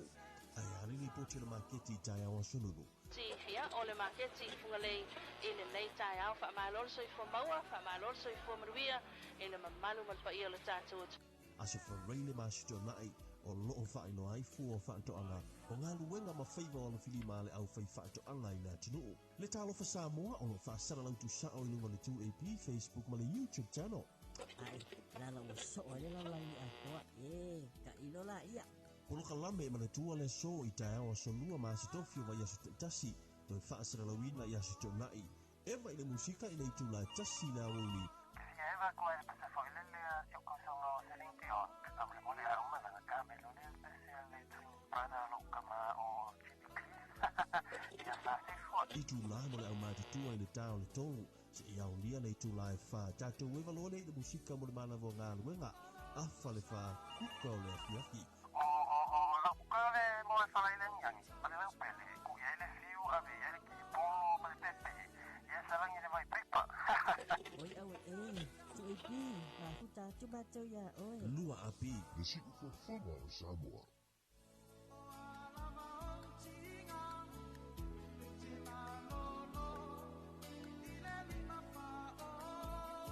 Taimila wentine vaenga le tai au le oto e se fulu minuta le titoi na tali o le itula e valu ia le na a o auti ngā ma o mawhatianga ia e te malolo e te malolo i le lua api ia se e mai leo tātu taimina le oto e iwa minuta le titoi na tali o le itula e valu ia e le ne tai au whatala watu pe a whai o le lawhato a e maua mai ia le leo o tātou whaasalaunga nei tai o tātou klame Talofa lava Samoa ia e pe ona ieni se tātou whaalinga na ia ma tātou whaalau iloa le nā ia e le au onanga pe whailana whailo le taimi o sola nei le aso wharaile ia wa aso lava ia whaabitoa mo le tātou report le maketi funga lei o aso lulu aso wharaile ma le asto nai ia e to ina atua ile reporti fo ile al tātou maketi ia e funga lei mo le silafia whaatara wātu le fionga tawai tai pule a utu wāsili ia masalata o whainga ruenga mai se loa ia ma le mamalu fo'i o tamalii ia tupu mai o statu o tunu i la tau lo mafuta mwhai o na mafuta mai fo'i a tātou whaasalanga o tātou maketi ia ma lo so i whomanuia ma lo le usu ia mana tua fo'i lea ua 24 hours ia tātou maketi funga lei ia tulanga beona iai e ia ile vaenga le tātou maketi a whai e te oso atu a whai e le e anga i atu ia e te anga i atu i vaenga le iai ia tātou sefi ke pua a whale ainga fo ia ia le pe te oso atu fo i luma le vaenga le iai ia le whale mua lava le sa i le Trisha Cardin naua ia ina le DMC ia ma le whale ainga sa inga iai ona e anga e tole tonu e te sila mamau atu lava i whale kapoleni papa e nai i tala mai o le whale whaatal bas ia o inana e tele na whaatau le tatou ia mana tua fo ila le te puni le tatou maketi o ia pe an masani ia i savalalo ona o le tulanga tatou ngā luenga whale leia pe ona whaatinaina ia a o inala e te longo fie lava wahenga na lai tu mai e pusa aisa mo meo kula ia o inana i tele na whaatau i tatou ia na ua whaangai le au whaiwhaiva ia alo tātou tunu ufo i lea ia a whai o naita sa ili po whena waenga lua awe iai ia anga i sa o la venga o tāle tātou maketi funga le a le pito lai tua le iai tātou whalwhatal bas ia o ina na le i whalka pole ni papa e nai whasasanga whaapia ia o ina tonu lava lale iai a whai fo e te oso atu i le Bluebird ia il tātou mōli mga whaia i le Mercy Shop ma le ABM ia ona e anga vale le tonu ia a fele tonu al maketi funga lei ia e te anga ilan vaenga le e fale fatal bas ia wala pito i luma le tatou maketi le whafsanga i male main road le whasanga vai le Frankie Moore le si tu a le tu lai tua ia o inale ia i tonu lava tatou a falkapoleni nisi o tātou wala au lea sa whaafsingia tūlanga nā. Ia, mai se ila tau mo la tau whainga whataunga fo i lea i le moi. Ia, atalawatu le sunga e whirate. Ia, whatu i a whirate ma se la tau atalawatu le fionga i a tapu loo. Ia, mai se la tau whainga luenga i nai whatu ia. Ia, ma lo lawa sui whamanuia i le nei tai au. Mo lea ua mautino fo'i ia le tumalo vaisingano numero lua. Talawatu le fionga i le tofia le tumalo le fionga mo tupua Seve Henry pali ia ma lo lava sui fomaruia le tai au ia o ilato uma lava ia mo le motele sala faia mai se le tumalo vaisingano lua le lalamba pa au tumane ia o neile amata ile tufa ina le back to school familianga back to school ia i nei tele o sui o polu ia wa mai a umano tele sala fai ia o neila le silafia ia le maota lopa pol fale lopa le auta fane o le faltifanga le apolo ia le kala ko ile le esco ia o inala o inaite anga ila le fale lopa a mantal tal sulua le taimi nei fa mole o le tal sulua ile awuli ia ona tapunia le afale itu le lima ile afia na nei ia o le ato fa wawa taiao ia a matal tau le afale itu le valu taiao ia ona tapunia le tau tolu ia o le mole silafia fo ia le tele ia mai se la to la lamba pa au ia e to mwande ia o le tele na ma to mai savai o le ko ke le ai tamalele nei ia onga nei whanau ia matulanga fo inga luenga ai o le o to 5 minuto le tona talea o le itula ia e valu manatu tanto se ma stato fa afifianga ia ona ma ua le o le toi fa salawina to tanto telefone mai vai fanua ia ele nei vai ngal tai ava tara vanto le sunga tau ilili o le fionga ia tau ilili muli anga tele yo lio fotanga ia ma lo la so fu manuia ele nei tai ava talo vanto le to fa ia mai lolonga ia mai so tina mato ia tau le nei nai ai o mola vai nai baloli ia ma lo la so fu manuia ia ele nei tai ava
Samoa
Kianga na musika sa filo il ne vaenga le taiao ya e na ua tātou nu fo i malei tu la valu i le tautu mala unanga ne le si fongo Samoa le lua api ya tātou se mai lon te whasala una tu tātou telefon mai vai whanua ya tāpana ina mafonga ina tu le sunga matau aina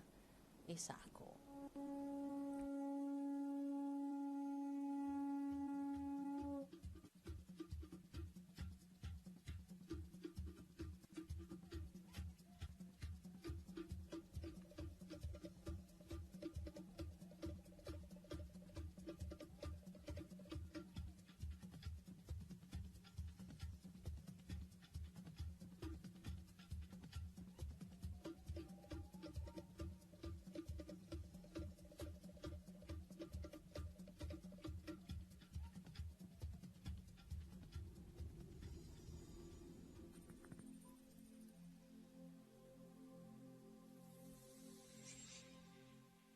Talofa lava o talafou mai vai whanua. I talatumua, na tu umanga adwenga le au whainga adwenga le whono whaavaya le tumalo palau li tolu, ai malanga mai upolu e tufa le ta ise lau 5 tala tangata o lea i tumalo, o lo i tumua nei o no ngā adwenga ma o unga. Na ole asatofi na fuafua e whaatino i vai vase i le mo tolo tawhatawhani o lea unga tūlanga lua vai vase, se ia wangana wai ei nisi na whesota ia ne, ona o tuangia le mawhai ona awai atua i le asitofi, ona toe ngarulua i le o le ofisa i le asafari le, ai le imalanga ese i le awauli mo sala whai. I le whailo inga matalafau mai vai whanua, na ta wai le ta itai ofisa si nia le ofisa le whono whaavaya palau li tolu, e tolu aso sa whaatino i le lato tufatufanga i sa vai i, ma le aso e tasi na whaapitoa mo i lato e le mawhai ona awai atu, ona o tuangia, ma tā pāi whaamanianga i la towe o atu le lua fe whaaselau o tangata o le tumalo. Ia leo mato malanga mai nei apia. Ia o le taimila nei mai ane la taia o psipa i matemi nei. Se lau li masfuru le o mana kava nei taim. Ia le whatai tari fto atipuni nā ne le sfuru le po. Ia le tari ala le sea vaanga le umama. O taimi nei ua tolu se lau mon tupu afe. Whaaluina I tangata i wa umana tala la tautupi. A o le seleni le na wha moe mo le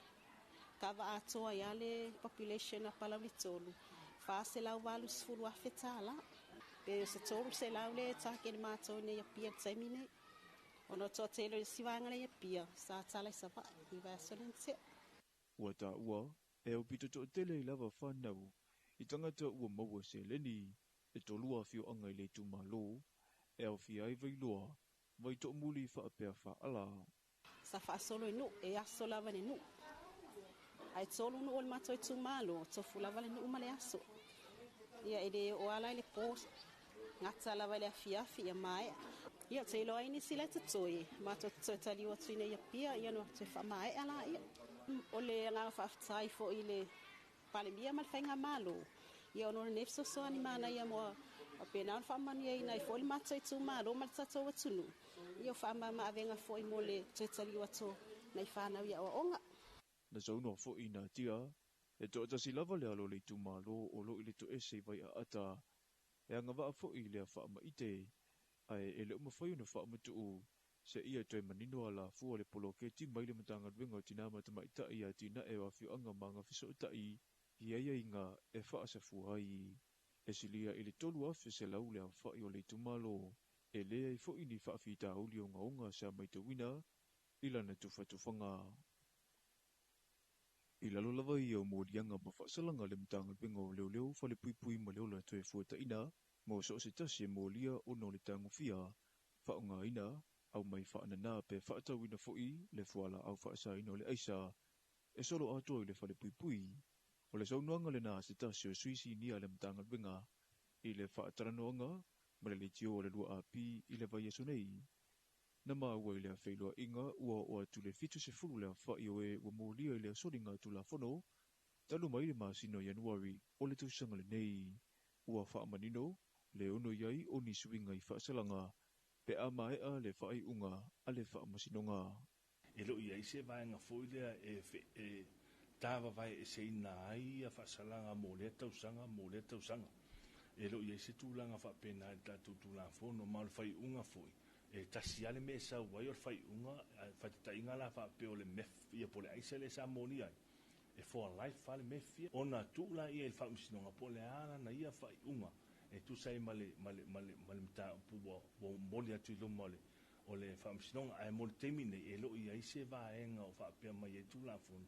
e tāwa vai e se ina ai le whasalanga o lesi a tonu fo na tātou whaafonga i fuina i le temine i tātou whaumsinonga e SPS fōringa mai ese ia i unga a i o le melana e tani ala whaumsinonga ia a o le tātou amtanga ruenga pe a nga e whaia tātou whalawi loa ia na ia pui le manu le atunu e tasi almorianga le alu itua e tasi fo ia le tua i ngā whasalanga e a nga itua ina ia manofo manino e tātou atunu O le sila le ofisa o leo o loo anga i pia i lunga le whaitawa whai o tangata e a fia i mata upu tau i whala au wha asaina. I le tūlata atu i le wha manatuina o popua ngā o le whaola ua tala i le autu o le polokala me mo whala au wha asaina ale mtanga luenga o leo mo le nei masina. A autu sacrifice for better o lono winga. O ani vaenga fu i lea wa e si la fia ia wale tātou te iai pe le whanga fu lea. Ia o lo sacrifice mo me tausami me whapena ia le telo le atunu. Ia meso le oanga pongi fu i lea masani aiso tātou atunu ne vaitau. Ia o le mātou fu i tualalo. Ia mana ia fu i pa sacrifice mo me o drugs ma mea ia o whala au whasaina. Pi o nai au mai e se le renga o no leo tātou i lunga lamba o le neia ta upu onga ma le tunga ia e pena ia elo tātou atunu. Ua whaafetai ale a inga sa le vi, a toa mani pule ngā li ma whai pule. Ina ua iai a whiu anga ua ngā isa o atu lawa e mō lia atu isi o la tu tangata, ua a fia ina iso li ngā tu la whono. E manatu leo lo o wha o ulu i elinu isi pepa le Fiji sana le atunu o fiti, e tala tutusa atunu uma le Pasifika i le vai utu la whono e malu pui a itina matamaita i ngā lulue, i le matata whaatusi-tala ma whaasaralau. A o whaata wai le vai aso whaavao malo mo tina matamaitai,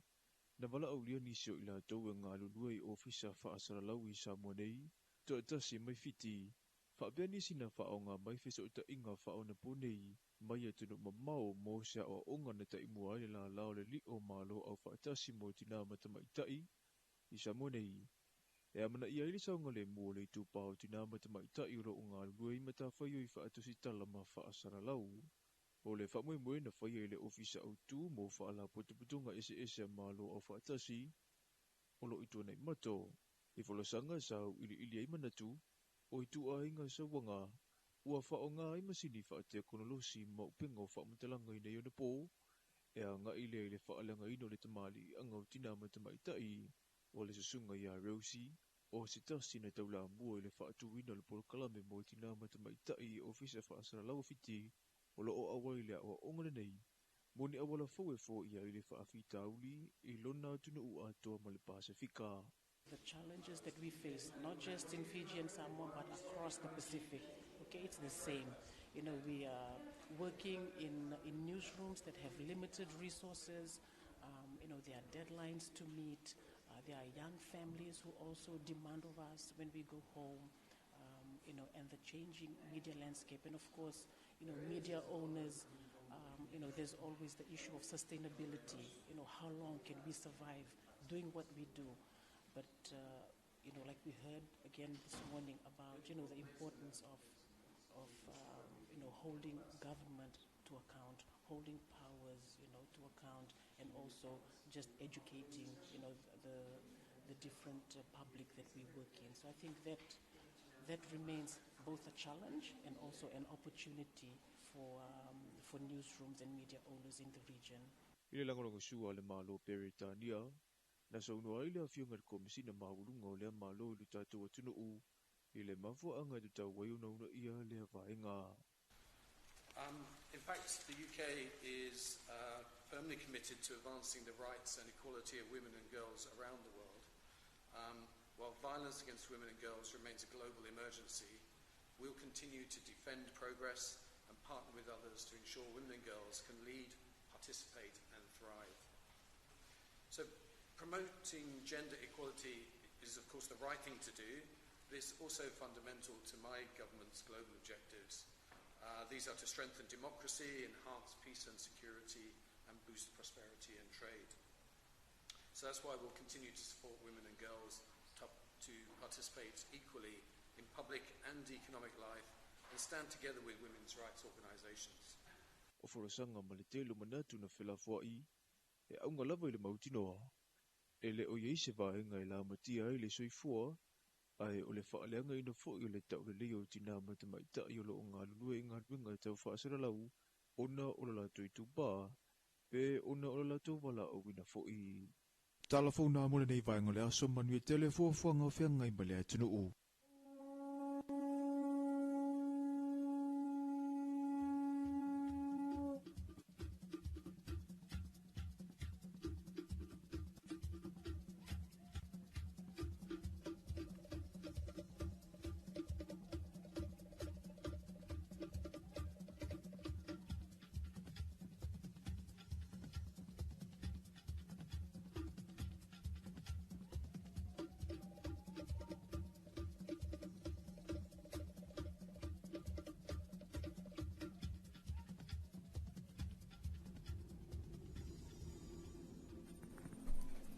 Ia ole na ua whawhonga tātou tunu o ia ele tātou a toi tunatu ia o tātou telefon mai vai whanua le nei fo i tai au e bei ona tāpereina ia mana sa whonga i nātou le sunga matau aina i sa ako le nei fo i tai au ia ele si fo i vaenga e bei ona tupul tātou tunu tā ua i fo i male tātou a polkalame fo i lea say no to drugs ia ele tele vaenga lea sa sauno ia ile afionga ile teita ile le sinia ia le afionga ia mo au tau jo tai o alo ia ole vaenga la vai o pe ona ia ta o toi fa salanga ia ma fofanga ma tanga luengo leo ia mo le tango fia lea ia me pe ma wai foi ia se aisa fala au fa saina mai se lava le aisa ia e sala no fa sala fa pui lo langa to for life ia vangana ila ni se vaenga fo ile pasi mai lola ia le tol fam sinonga ia ona fatino lola ia le ina o le sa singi el tanto proclame tu salava ia le fa salanga ile tangata matua ia mali tangata le titi le o ile sulima tu sanga o suluvalu sululima ia e o foi la wa sa singi fo tu langa le nei fa na ia be se under age fo ile la sulu tu sanga ba tua ia o le ana sau no manino tātou wa polokalame na say no to drugs ia e tusa malawa whaasalanga e le whape e sel whaasalanga o tangata matua wala tangata lai titi ia o na pasi lo lea ia e le tulanga tau whamasinonga la tau ia but o le ua taunu mai ia le tātou reporti ala maketi fungalei ia e le nei vaenga le tai au e pe ona tāpaneina ia tau whaia whatia mai se fo il tau whaasala aula Whaafafonga mai mōle li poti o le maketi I se waaina I se lengonga wenga lau whaifa to anga a tina e mapisidisi la iti me tau lima tau mawhamata maisi au ona la ese ua tapu vaitasi le maketi fumalei olo o ngā lulue so tau awai male ofiso tau I mō whaalawelawe te tupu whaafusei whaafafonga le si ufafonga o Samoa le lua api ma mai moa I ana I tulau le Facebook ma le YouTube I tai au o asolulu aso wharele ma le aso tonai le ripoti o le maketi I fumalei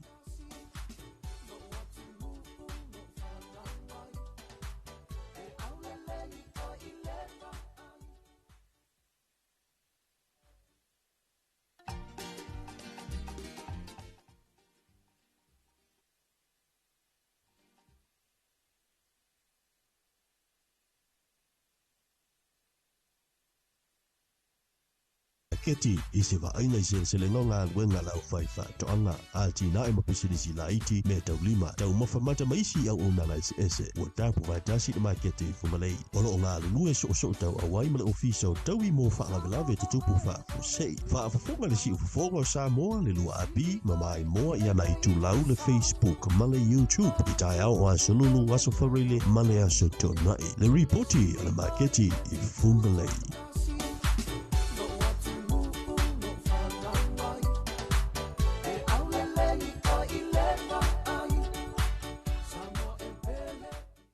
Whawhelo iatu, whatalofa atu, ia maofolofa atu, i le tātou o tunu nei tai a fōu le asfleile, tai le tua o tātou whelo i fōi, ia wāle tātou ripoti, mai le tātou maketi whangalei, nātu fōi, ia, o le a whangasolo le tātou polkalame, ma le tātou ripoti, mai moa ma sere mai le tātou o tunu. Tātou polkalame, e inisi nā wāenga o lewa na whola le tautalo, talo lua wha lima, wha talo, lima talo, lua sulta la, talo, talo pae, talo mumu, te leo les talo, ia po i masani o la whola e wāenga fo i le leo umon wha tonu, ia matui nātu fo i e la tau o leo umon, e tanga talo la e kumai lumatu, ia ma te leo isi wāenga le tulmanu le pito tua, lea matatua le tātou pase singa, ia po lea matatua le tātou ripoti, e le taeone la swaile. Le foi wabai atu le matu, ia la etu mai ente o whai, o whai pata, o whai palangi, ia ma le tele o whai, le wapoi on tau nu mai le isi vaengo le tunu, le la whangaso solo atu wanga i uta, ia po le la whangaso solo atu le pito i luma. Ia, tele usi au whai, ele i olo whapulou, tele uta talo wa taunu mai, e tanga talo maua le popo, tele le popo, pitu walu popo le spultala, palo, teine whai au whai,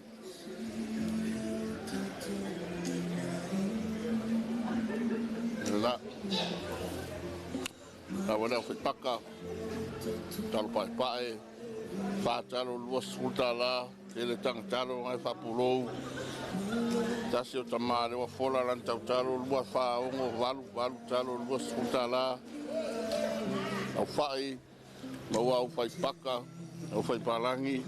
pa solo atu le ako ulu ma whala, ato ulu ma whala, pia kau le ako ulu ma whala, se fulu ka la le to ma fala mana ya pawa se fulu ka la fiwe pa nga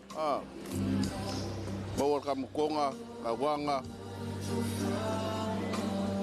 ka fai paka kele lo fa ka fola ka mu popo ka mukonga le mawa te o atu ka mukonga ya nau se sila mai ai ma koko amala o koko foi le sau mal pa ma ngai ai le so ma salo ya pe ko sili pe koko maka pe koko mango o rufi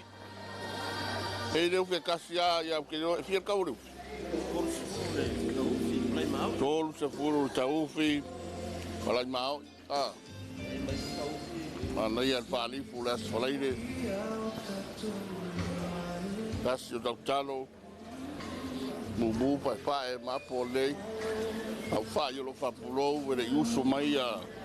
depois ele se ufire que o mato salo tau na todos pultara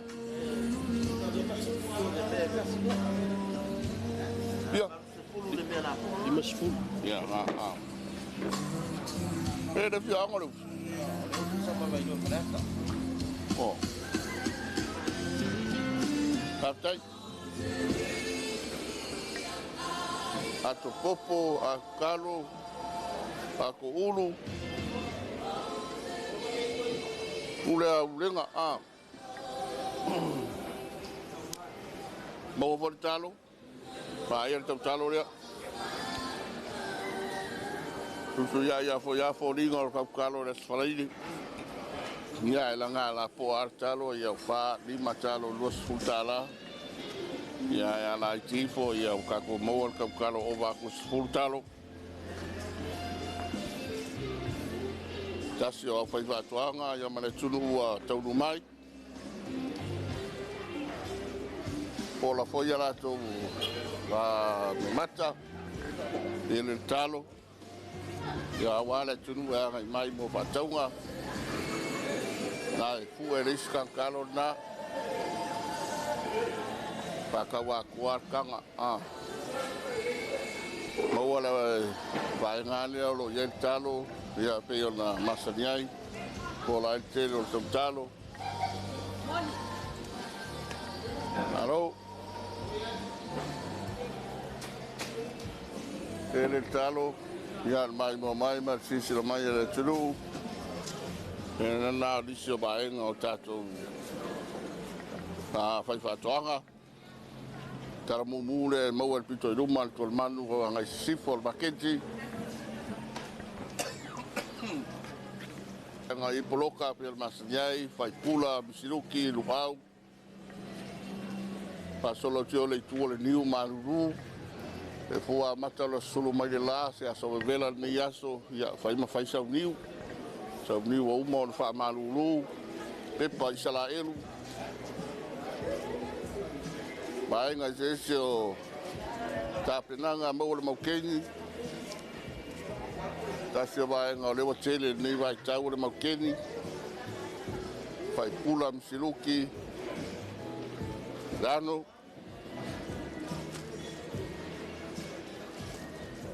le foi mo ida ngi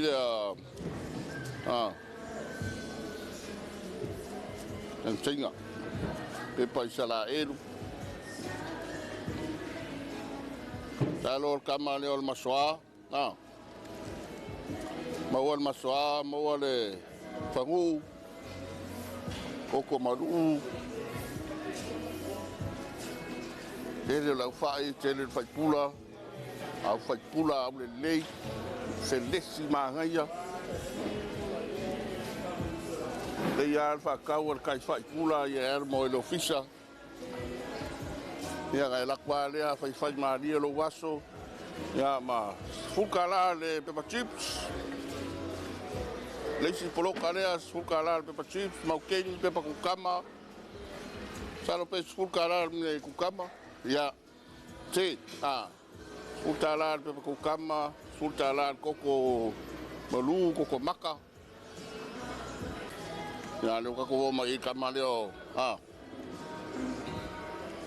Apiu Wakaurunga reipu Avoka, kawanga Pepa isala elu Mauar fai pula, misiruki Pelamna mai lau leo iei poloka nei Ya wa Fola fa solo atoa ya tele foi o vaenga Aba mana onga fa taunga tatu turu Maua foi man salapa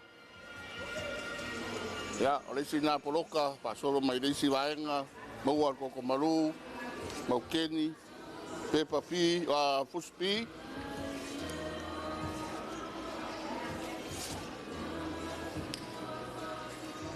Maua pepu kama,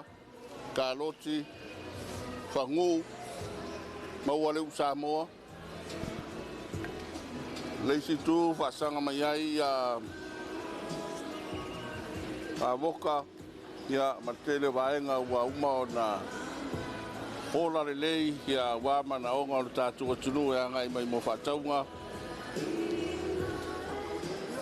ya na e lava ia tulanga foi le pila kamane le fokwa mo mai I poloka le kapsvai o wal kapisi ole Pinanian ya o isio vaenga le ala ino o na le o mo ispolo ya le wai kule no for kamako ya le fo mo kamane ka ko male le dragon fruit pepaniani tipolo nasi fo vaenga o chile ni vai tau ele nga ko ma keni ya sa o tipolo ama wai le si de ta ma fa le ka mo la I poloka le ma le ka pisi la poco ele I vi ka uta pisi yo ya na le si poloka le polo mo le ta mai le mo wai ka le si poloka la o te aku ya ke le ka pisi le Anyani, Anyensainga, Taloti, yo, tasi le poloka wa tumu vasola toa lunga lau, a sila tuyai, leise me le maua, leise me le maua, lima tāla ka pisi, pitu tāla ka mako, o le, sorry, le pepa pateta, ma e kamale pua markau, ulima tāla le pepa kukama, lima tāla le nyang, wingo le pepa kore lima nyang, ele iroa e a Frankie fa mato pe fia, au I, lima tāla. O ngā tonu o le maketi, e te mawel poloka le nei lea e, so a toa lunga lau, ia la, o le mai mua mai nama le sisi latu o le tunu, e le ngātou i tonu a whawha to le tātou maketi, ia wa mata o le taunu mai le tunu masani a o ngā whanau, o ngā ruenga, ia o whātaunga, ai mai mo atu ai fafo atu le pisi anu ta vale ia ma tonu na wal tatu maketi ia wal leva o tonu mai ia le tatu hau fai pisi nisi ia pole tatu fai fatu anga mo le ta ala sfalaile e to lunga na le tatu porkalame ia le tatu lipoti mo le ia sfalaile famluia le tua i fa mga arbenga tatu faila i la sota mo se fa poponga manuia tele samo. Whaafafonga mai moa li poti le maketi I se waainga I se lengonga wenga lau whaifa toanga a tina mapisilisi la iti me tau lima tau mawhamata maisi au ona la ese wa tapu vaitasi le maketi fumalei olo o ngā lulue so tau awai male ofiso tau I mo whaagalave te tupu whaafosei whaafafonga le si ufafonga o Samoa le lua api ma mai moa I ana I tulau le Facebook ma le YouTube I tai au o asolulu aso wharile ma le aso tonai le ripoti le maketi I fumalei.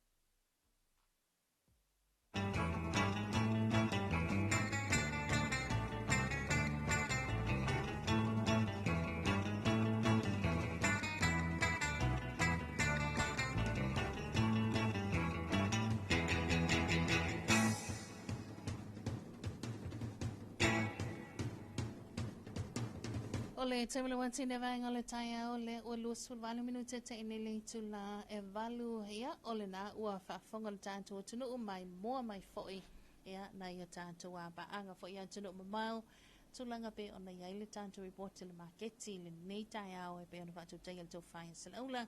ya mai se vol tau whai a fotia ya ile anoa I mali tele o tulanga pe ona ile tamau a inga sa a mai ya ole whasoa le lei alo tātou tua mo I tātou ia e pei ona sila mai ai oka ia ua tūtū me sa oi whaso ua tau whai tūtū mo umalunga o lau ia e le tele ma le ananoa e tātou a tulanga pia le tātou maketi funga lei ia ole tamale wanti le ulu suriva minuti te nei lei tula e valu tātou musika ia tali vol tātou porklame ma le whale uloa whatoanga.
Toina, o fea eu supo ye. Ti o te alua tu pole asi la me ta pisa mai ngā tai le whare komiti. Whalongol vai ngā lua alporo kikian malu, la foi wako e kumkumu e ngā kai. Mana te le ala, awano le leia le si taru sanga ia i mosa masini, fo ile e vidi ai la au, te lo se whalo lolo mau i masini yo. Ui papa, ke haru sa o alai vai tele, ile whalo loa mo whatoanga, te mawai masini le lei, masini anga ta o oi e kuai. Te le lava, o te alua tu lai le whare komiti taru sanga ia no ti e lo le i vai tele se i mata i e masini. Fiu mai lo i tātou la lai funga lei, vai tele wha apea sa le longa mo le motu tele i sa la whai. Pe wala au mai fo i numero telefoni 225 251 o wha apea sa le longa i le 5-7-1. Pe asi fo i lunga o penga ta whailangi i le mātou Facebook page. Samoa Agriculture Store Company Limited. Samoa Agriculture Store, helping you grow.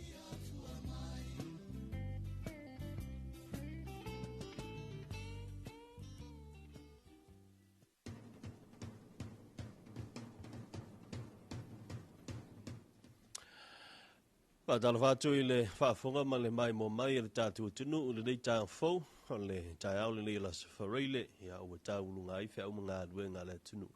Ia meise la vola u whai ngā luenga ia au te loa la tau ia le au whai whatoanga. Ia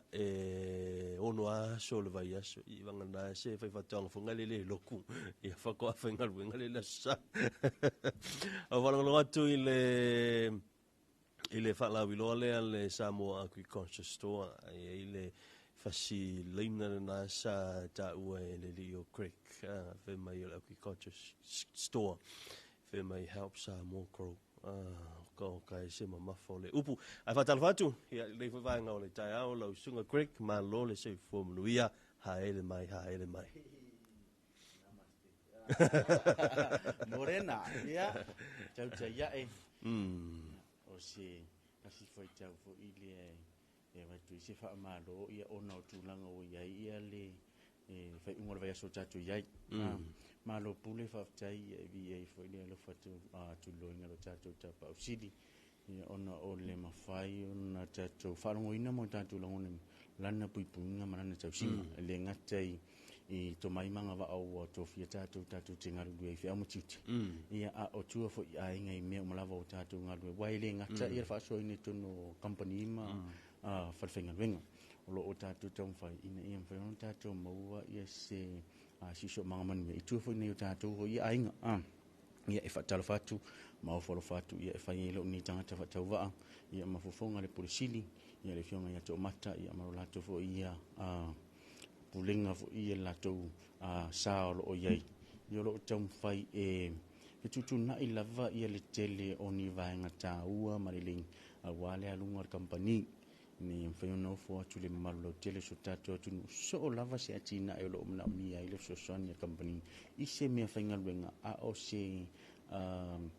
so soninga fo ilia ini to mai fa so in fa fa tata no ni me fainga luenga mo ngalue ino fa sfanu mo tinai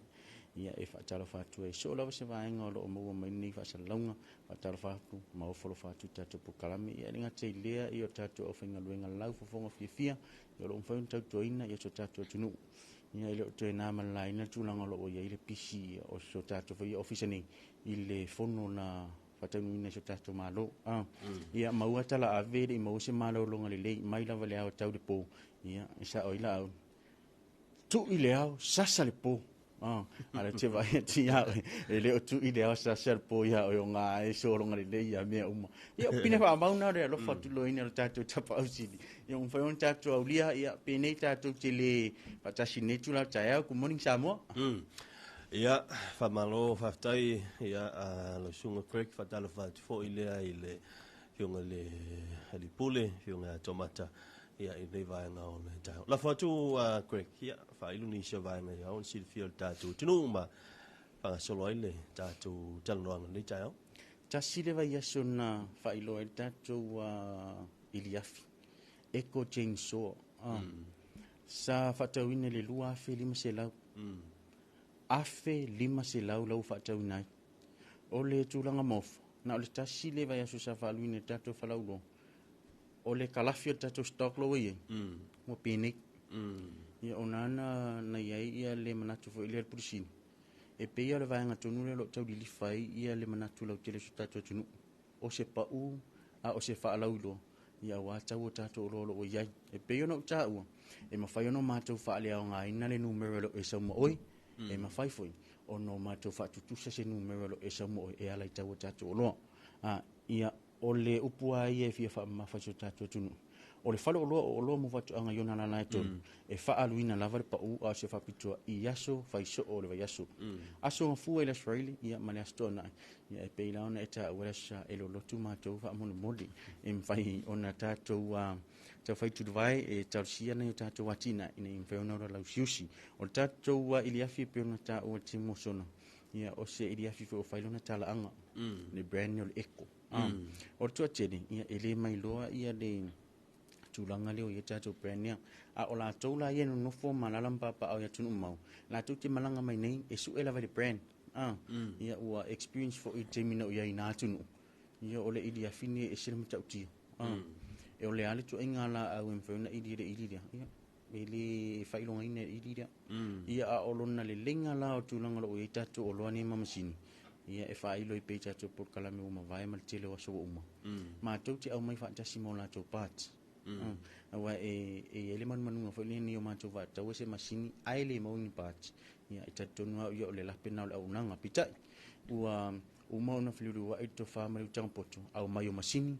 au mai mo la to pat ia fa tasi mal au fenga vengo la to wa fenga vengo tun fa lo fa to ito mai manga va mo fa mtatalaina so lava se fa ngai no le vaeng ilona time ya langa tau mal fa ngai na tau ina yam fai ona umi la me fenga vengo fai ma pine fa manatu ia o se vaeng fa to manatu lo olo ia fa on fa tau ne fa lo fa to e ono o atu ni tau sanga le lima se fulu lima tau sanga e te fa ngai nai ia pe a fai mal fa titi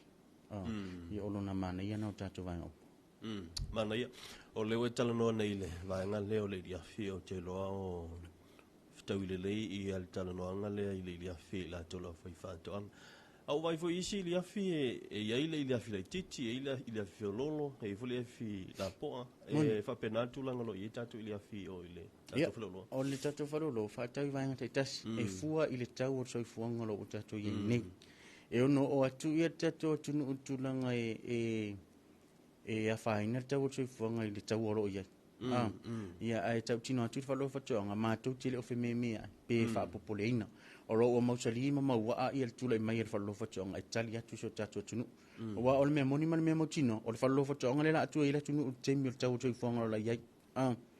I olo a o se me fainga luenga fo ia wa fa tino ino la watina o le ata tau le to a pa fo ile wa o le am fai ona tau fia pe e va ma umi na se temi la tau fia ia va ala olo ai ole ata mfaido la ia au fa ta ulo fo le fa ta ta pu Samoa ma va ngana ia fu te mi sa va ia ai va tula si fa ma avenga fa lo fa to ole manuia o ta tia yo ta to rima a ole manu ia e no fo ta to wele ngalu ina ta to fa no ia mata fio fi mau to mai manga va ole si mana ia ta to lo ania o lo ia ta to ilia fia le ma le ta to power works line ia o se va hanga fo fa fingo fi peila va fa nga ina o le telefoni fe vea pa fanga la vale ma fa nga ina ia nga ringa o le ma fo ile nga ile il tatu ile afile e nga i se tatu machine le ma blower lawn mower head trimmer o tatu long head trimmer la ia o machine na o mai e fa lo fa to anga fa fingo fi ia nga ringa ia e tatu se ia te ia la au o le manunga fo i tu nga lo e tatu la awani manu ali tino le la au na ona ta lava ia e fa nga ina lava se taimi ia on tanga ile i se tasu tatu advent ina mai ia e tau mai tatu o lo le nei i mfeona fa faingo fio ngwenga li mitu tanga ta fainga lwenga au se fainga lo taimi mali se le ni fu tau so fo ngalo tatu ia mana ia le wa o le tanga no nga ile hafianga fo ile lo tele ia ona o ni si fo i o melo tupu i ve singa fo ia o ile to na line mana ia le usho tai tonu ale tanu nga le ile va nga le na ta o ile afieru ma awa me motinona le utitilo atilunga peng te failangi walu lungan kau swa ia tulanga ia ai ole ale umi le fa nga le afoi le tatu ile afile ai ona le ma la se umi ole ma ole tanga fenga winga le ina ole valu tula le malu se fenga winga ile tula fono le para ia a ole ma ala fa lo fa chong e lo se furu fa tula e alu ale 24/7 fa ai de malu se fa tu etenga luenga lue e vai ai malu si ala lo la ma ani ia sila fu ele ai se tanga fenga winga e ola me ali ia fi mai le valu e tau le fa por di ma le ai e fai ma break ia na fu fo ile ia ma tu tia va tu ma fu fa tau fa ngai no va nga uma fa mo le e over ma le aso a to e fa ngai na ma ari a fa pela e toru masini e alu le ma ale fa ngai ia mo tala fa tita o le plowa o le chainsaw le ia malta to lon mo e ma fa yona ese ina ma fika lai le valu tu lai te fenga luenga e alu mana o miela break ai me faina ese inga minga le ma alu walu lo jinso tu ilo plowa to e alu tu chef susu ya yo machine a ole ma alu sa FCD e over ma le valu tu lai fa nga ina o le mana ia na mana matango fi ia na wa ta wa tu langa lo we ta wa tu fonga swa o asi mai nga tonu lava na sa ia le va i ma company e au mai ia le tatu o loa lema fa fengo fi ia au le si lai tu ia i le saur fa ma il peso o pau la fo ila ua e se vole tatu tio tatu generators lo ye genset generators ia ma tatu inverter generators na ia tama le pe le tatu ta vale hybrid feed kwa ele lo la o ta vale pe na ngoro kwa o mi patin ia hybrid lo mane mia ia mai pe ta le lo ia tu wai la lo e marudu ia le ala pe se ku ia va ngal punya lava ia fa le ala o ia ma lo longa le po ma le au ia o mai ni ngal wenga tu lang ia ona o tu mana tu ai leo le sona ia fai o topis a o le matopis o se fa fitai fale au una company ma le pulenga a o lana au fenga lunga ina yo tatu fai pule mai tu malo le sona fi e fa fitai tu ia a fai o e mai mo mai le fionga ia tawa ia porto fa foi ia ina le tu malo ale pata tu pailunga o le tala mofa tolu se lau ia fanga va o la tu vai fa lo fa tu o le tala mana ia sa ia failo o le taltonunga o le olo solo knapsack sprayer se fulu lima lita tolu se lau pina fam talanga ia matu tere tu ono ina le olo na ona tau nu lava le oka place ia serva termina ia o tala si na ave ia tamata ia viki ia wana o tu fo ile la au tu ve tere fatal no ina ia male tamata tai vainga ia ai ia ele fainga tase vainga tu tono fa lo fatonga o mona tolu filufia ia finngalo ia mamanatu fo ia re tu malo ia nei ulava no o le fionga ia to mata ia la tu fatatonu ia wala tu tatonuina le o lo le ni o le solo le fanga vao ia e fai fo itala anga ni fanga vao ia la ngor fanga vao le sa marka ka vensa la ka soro ia nga saua e se RA ku ele la solo lo ia ngala o saua soro alu lo ia solo a vero ka malo taua ia ngong ka kikia pusa fanga va ko se lau fa mai ia fa felang fa fa ya ia ele me fa yo na dunga fanga va pa mai la mani vai la tolu se lau fanga va tolu se lau vai la ina ua a sa uni tamatu ono fo to fe sili mai la ia na va tuelo le o le fautonga e tauna ave ni safety gears mai la va si ulau do lo wa se ia pa ia le lofia wa ma wa mana va fa lo fautonga ia va nga uma ia ai le nga te de o le si fa vita yo tatu tu malo ni yo ana lofi ia lo ta tia la to o ta ya yo no matu ti ele le lo di fa lo mo fautonga si fa o ina tu o ko tatu tu malo ni lu a fa tai o le tali tonu min o le lo ana nga ta lo ma wa fa tau ni fa lo fautonga mana ia le whalongo atu I tūlang fo le ua hangai mai ai tūmano wa o le whanga solo I telefo o pulo keti o tātou I tūmano. Ia mission na while na pasi e fo I tūla fo leo tūlang o tātou fo na whawai mbai ngā whapena. Ia o le tā ua lana. Ia e whaatalo whātou I le whiunga I le rifai pule ia tau a Edmund. Ia ma le whalitua ia sina. Ia ina le tūmano na le panta. Ai tūlanga o tātou chain links. Alas tūlanga I tātou mana ia tatou palo ia ia ele o fa vai fo ia le fiunga ni wi o ka meta tatou pa ona ole mana o tatou tunu ia o tatou pa che links lo ia fa tau ina che fulu lima mita ma le tolu fulu mita ilona futu tolu futu fa futu ono futu ia ole metotia fa o chelen fa tau ina ia o fa nga uma ya to nga palo ma o fa lo fa tanga e ma fai ona che link ki pito ilalo ai pick fence piko ilungo ia afa pene la che na o se pa umi atu no winge che link pick fence pa pa ia o fa ngoina ia pa to no le fa fa tanga samo you se pa mo fanua o le papua ma le papu a lo na nga tu fatas sa nga le mo ai le pa mo le wanga foi le te ia le sol fanores ia pa na ia wa ia so tau fa ti le ma yo tau pa na so ia la na che singa nga tau pa tau fia tau pa spa kanga po tau pa wila ia ona la tu langa wo ia na e manu la va ia ona tulanga lo ia so fu malo lo ina fo idea ia wa ole ativa vale fu por soli for fo no lesi a ole alu ia fa sanga ti na a ole mana fu yo lo ale lu ti tua se fa moli a fa pe ti lo fa ia ti ia lo fa mo lo so tanga tona I lo le mon ile ati na lo ia ina ta o ta to pa maua tele lava matoto sa palai ile fa lo fa to angolo fa ta wina yona la to tasi sa lo longa ma lu I po funga le mo vai tele la se tūlanga sa ia ile ne foi masina wa te lelo wa matan le masina I se tūlanga foi le tali atu foi le o nei tātou e kalesia awa o le memotino le fo ua tele I lātou le ufanga solo tātou pala pue whaamati o tātou kolisi le marua ma I piula ma whale ula o le tauwanga o sol mele fai e itale si ala ture si male oso fo idea I a whalo whatuanga mai tau liena e tolu tu inga oso tuna whalo whatuanga o le oso la poto lea po le oso masan o le oso sipurin ia ma le oso le vaita marifa so tipi ia ere na tanga tempo na vai tama ia na to walum fa na em vai vai tama ta to la amo fa ia wal to mai mala va na e na o le tolu pe fa ile pupu fa ona va ia le le ma le la usi ta to fa al tali atu fa lo fa to anga tulanga lo fa mati o le masina te ne sa ta pisa ta to fa mati de lu o tolu su pasen ma le lu su pasen cutting tools o le tato fence po vaenga me tau pa ia o tato masini ia male vaenga mala valo mau to no fan lo fatuanga ia ma tato whainga whaivala o vaenga ne lu o whainga whaiva male vaila au e tele la vaina le whaaluina sa tato whaalau dua foide ona la e whaalau iloa so tato vaila au ma tato vaenga whainga whaiva o le upenga o le tili ia o le vaenga mai le ia le pusi po le tuno o paa ia o le ofe whaangota o lo ua tele lava matutoi le whalo lo whatuanga ia o le ofera ia te mine o le ato inga ia ele inga upe ameme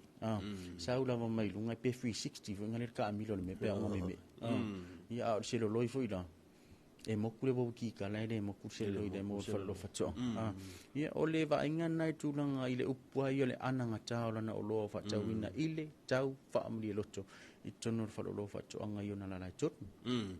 Ya, mana ia ole ua tal te le vaenga ta ua nei wa foi ale malu tatu tunu wa ile ngata lo foi fatoanga. Ya mse foi la te lo foi atinai le foi na fa fong mai i le tal te foi sunga ya Craig.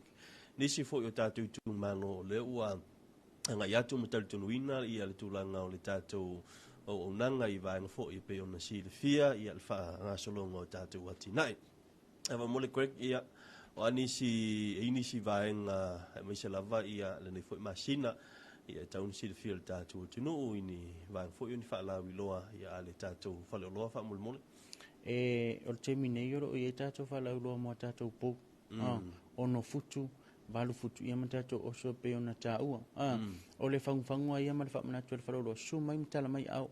te tonu lama ia lava ia toma ina ova ai e tulanga lo ia lo pa i do loa ma lo fa fonga fa tuina to tau fa amali loto e fa tau ina ide o loa penta o la mtanga tapu kalam e mfa ona ma to fa tutusa pe fa le au ngai na se tau lo e lo tuma o ia o ai ma lo si o le lo fa ile pusiri ma ma lo pulinga ni tatu tanga ia ele ma fai foi ona tu o le no fonga ia lo i se va nga lo e ma fo fa o lo la pe fa lo tau fa ina vai ofa ma fo ina tu ia va nga uma ia ma vai nga sili ma sili atu ia le fianga so tatu tunu o tonu la vai fa lo fa tanga e pa uma fa pito aso uma maso fa iso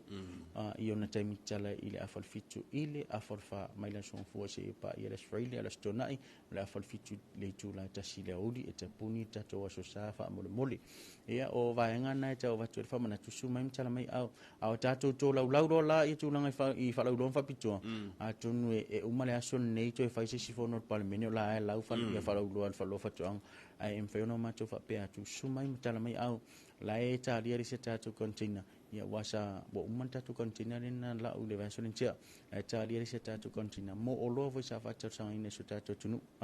i masini ma vaenga uma ia lenga te de tatu pat mo le ta dia tu na tatu masini o over male lima tau sang fa tau ia u to fo it ne ta mo vaenga service ia e pe la na va tu ile fang o pursiri mat pulenga su mai o lo taimi nei ia na ona umala vona tatu no ide puler fon fa vai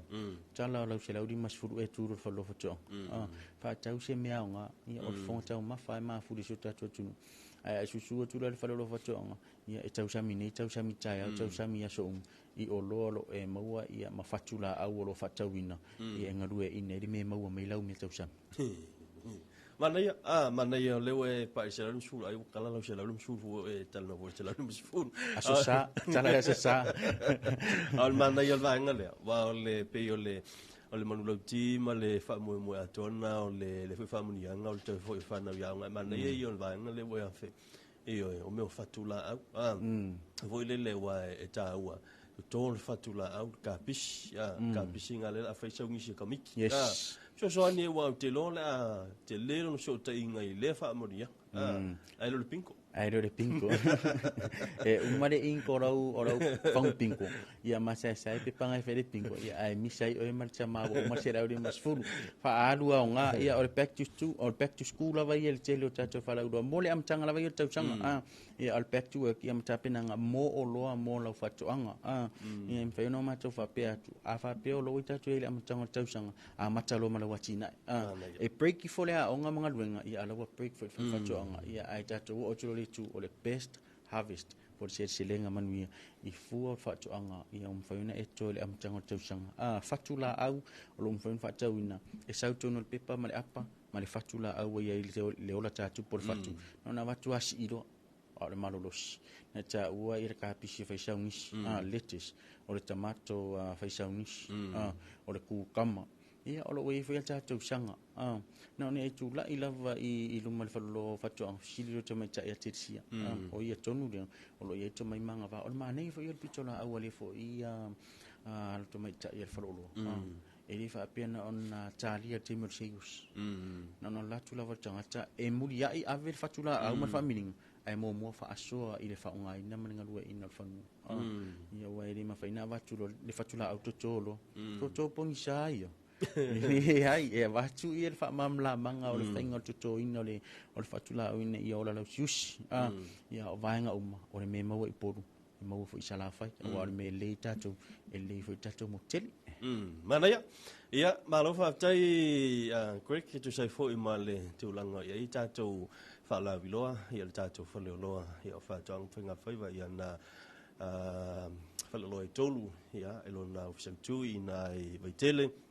ia o tatou fa loa ina funga le fa sanga I market le funga le ia pa pena fo tatou fa loa ia inga salonga ile umianga ngai ro se mole va ia e tau ile fa loa na fa toanga ia ai monu tele la singa le fo ia so lo sunga correct ia monu fo ile le va ia so male fa ungol va ia so ia o va ngana ia fa manu ia to fo ia le so ia me te nei ia e fa ma fonga le pusiri mal pulenga mana ofenga luenga la fonga fia fa manu ia tele to ile va le so ma fa ungol ne va ia so tau tuana lo saunga le mu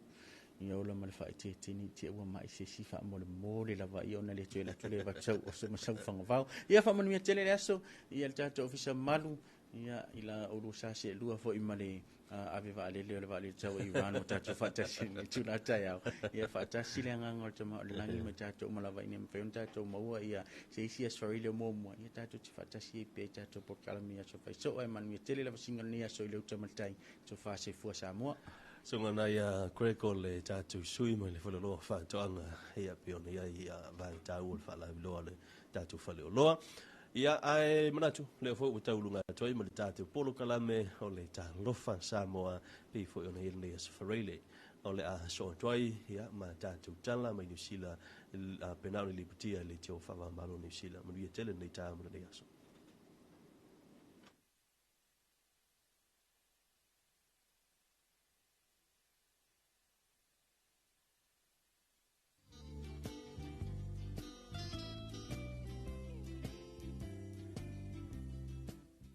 Toina, o fea e usu po ye. Ki o te alua tupo le asi la me ta pisa mai ngā tai le whare komiti. Ka longol vai ngā lua al poro kikian malo, nā fwoi wapo e kumkumu e ngā kai. Mānanga te le ala, awano le leia le si talo sanga ia I mo se masini fo I le vidi ai la au. Te lo se whalo lolo mau I masini ia. Ui papa, ke haru sa o ala I vai tele. Ile whalo loa mo whatoanga, te mawai masini le lei, masini anga ta o oi e kuai.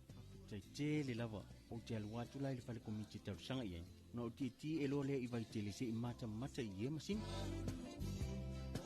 Fio mai lo ia tātou la lai funga lei, mai tele wha peasa le longa mo le motu tele I sa la fai. Pe bala au mai fo I numero telefoni 225 251 o wha peasa le longa I le 5-3-1. Pe asia se fo I lunga o penga ta whailangi I le mātou Facebook page. Samoa Agriculture Store Company Limited. Samoa Agriculture Store, helping you grow.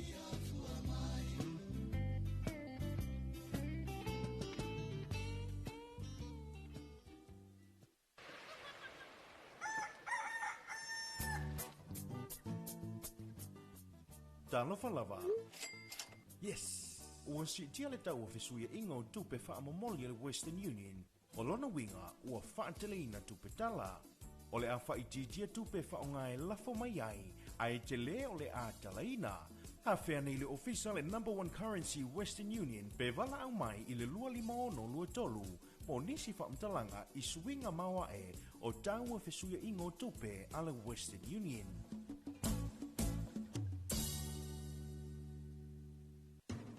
Tamale watine vaenga le tai ao lea ua te tasi minuta le tana tā lea o le itu la eva ia o le tā walunga le tātou Talofa lava Samoa ia e bei ona iai fo le tātou proklame na male ofisa pol whale loa whaatoanga ona moli lea le nganga whaataitele lava I le awhionga le li pule ia mai se fo le pulenga male o whainga anuenga umalava ia a le tātou company le Fexco ia la umala Western Union mai se fo il tato #1 currency Samoa ia e tu sai ona lango so malo sil tato por klame nei fo tai au Talofa Samoa ia se ia tale tonu por klame le tu lamo le matua ia toi fa wa fo ina tato fenga pa anga mal le tato Fexco company mai se tato Talofa Samoa e le tai au o momua ia mani tele lava tiu te mafai wa nei aso mai se mai mo fa fonga nei tato pa anga ia tunu mamau ia lo tātou tino o tina ia lita ia le no mafuta ma miselato ainga manuia tele ia fofanga mlawa singa o le nei tai au ia tātou se mai ia tātou tala lipotia tu sa mai le tio fa va malo New Zealand. Man wia ni aso man wia le li. Man wia weekend.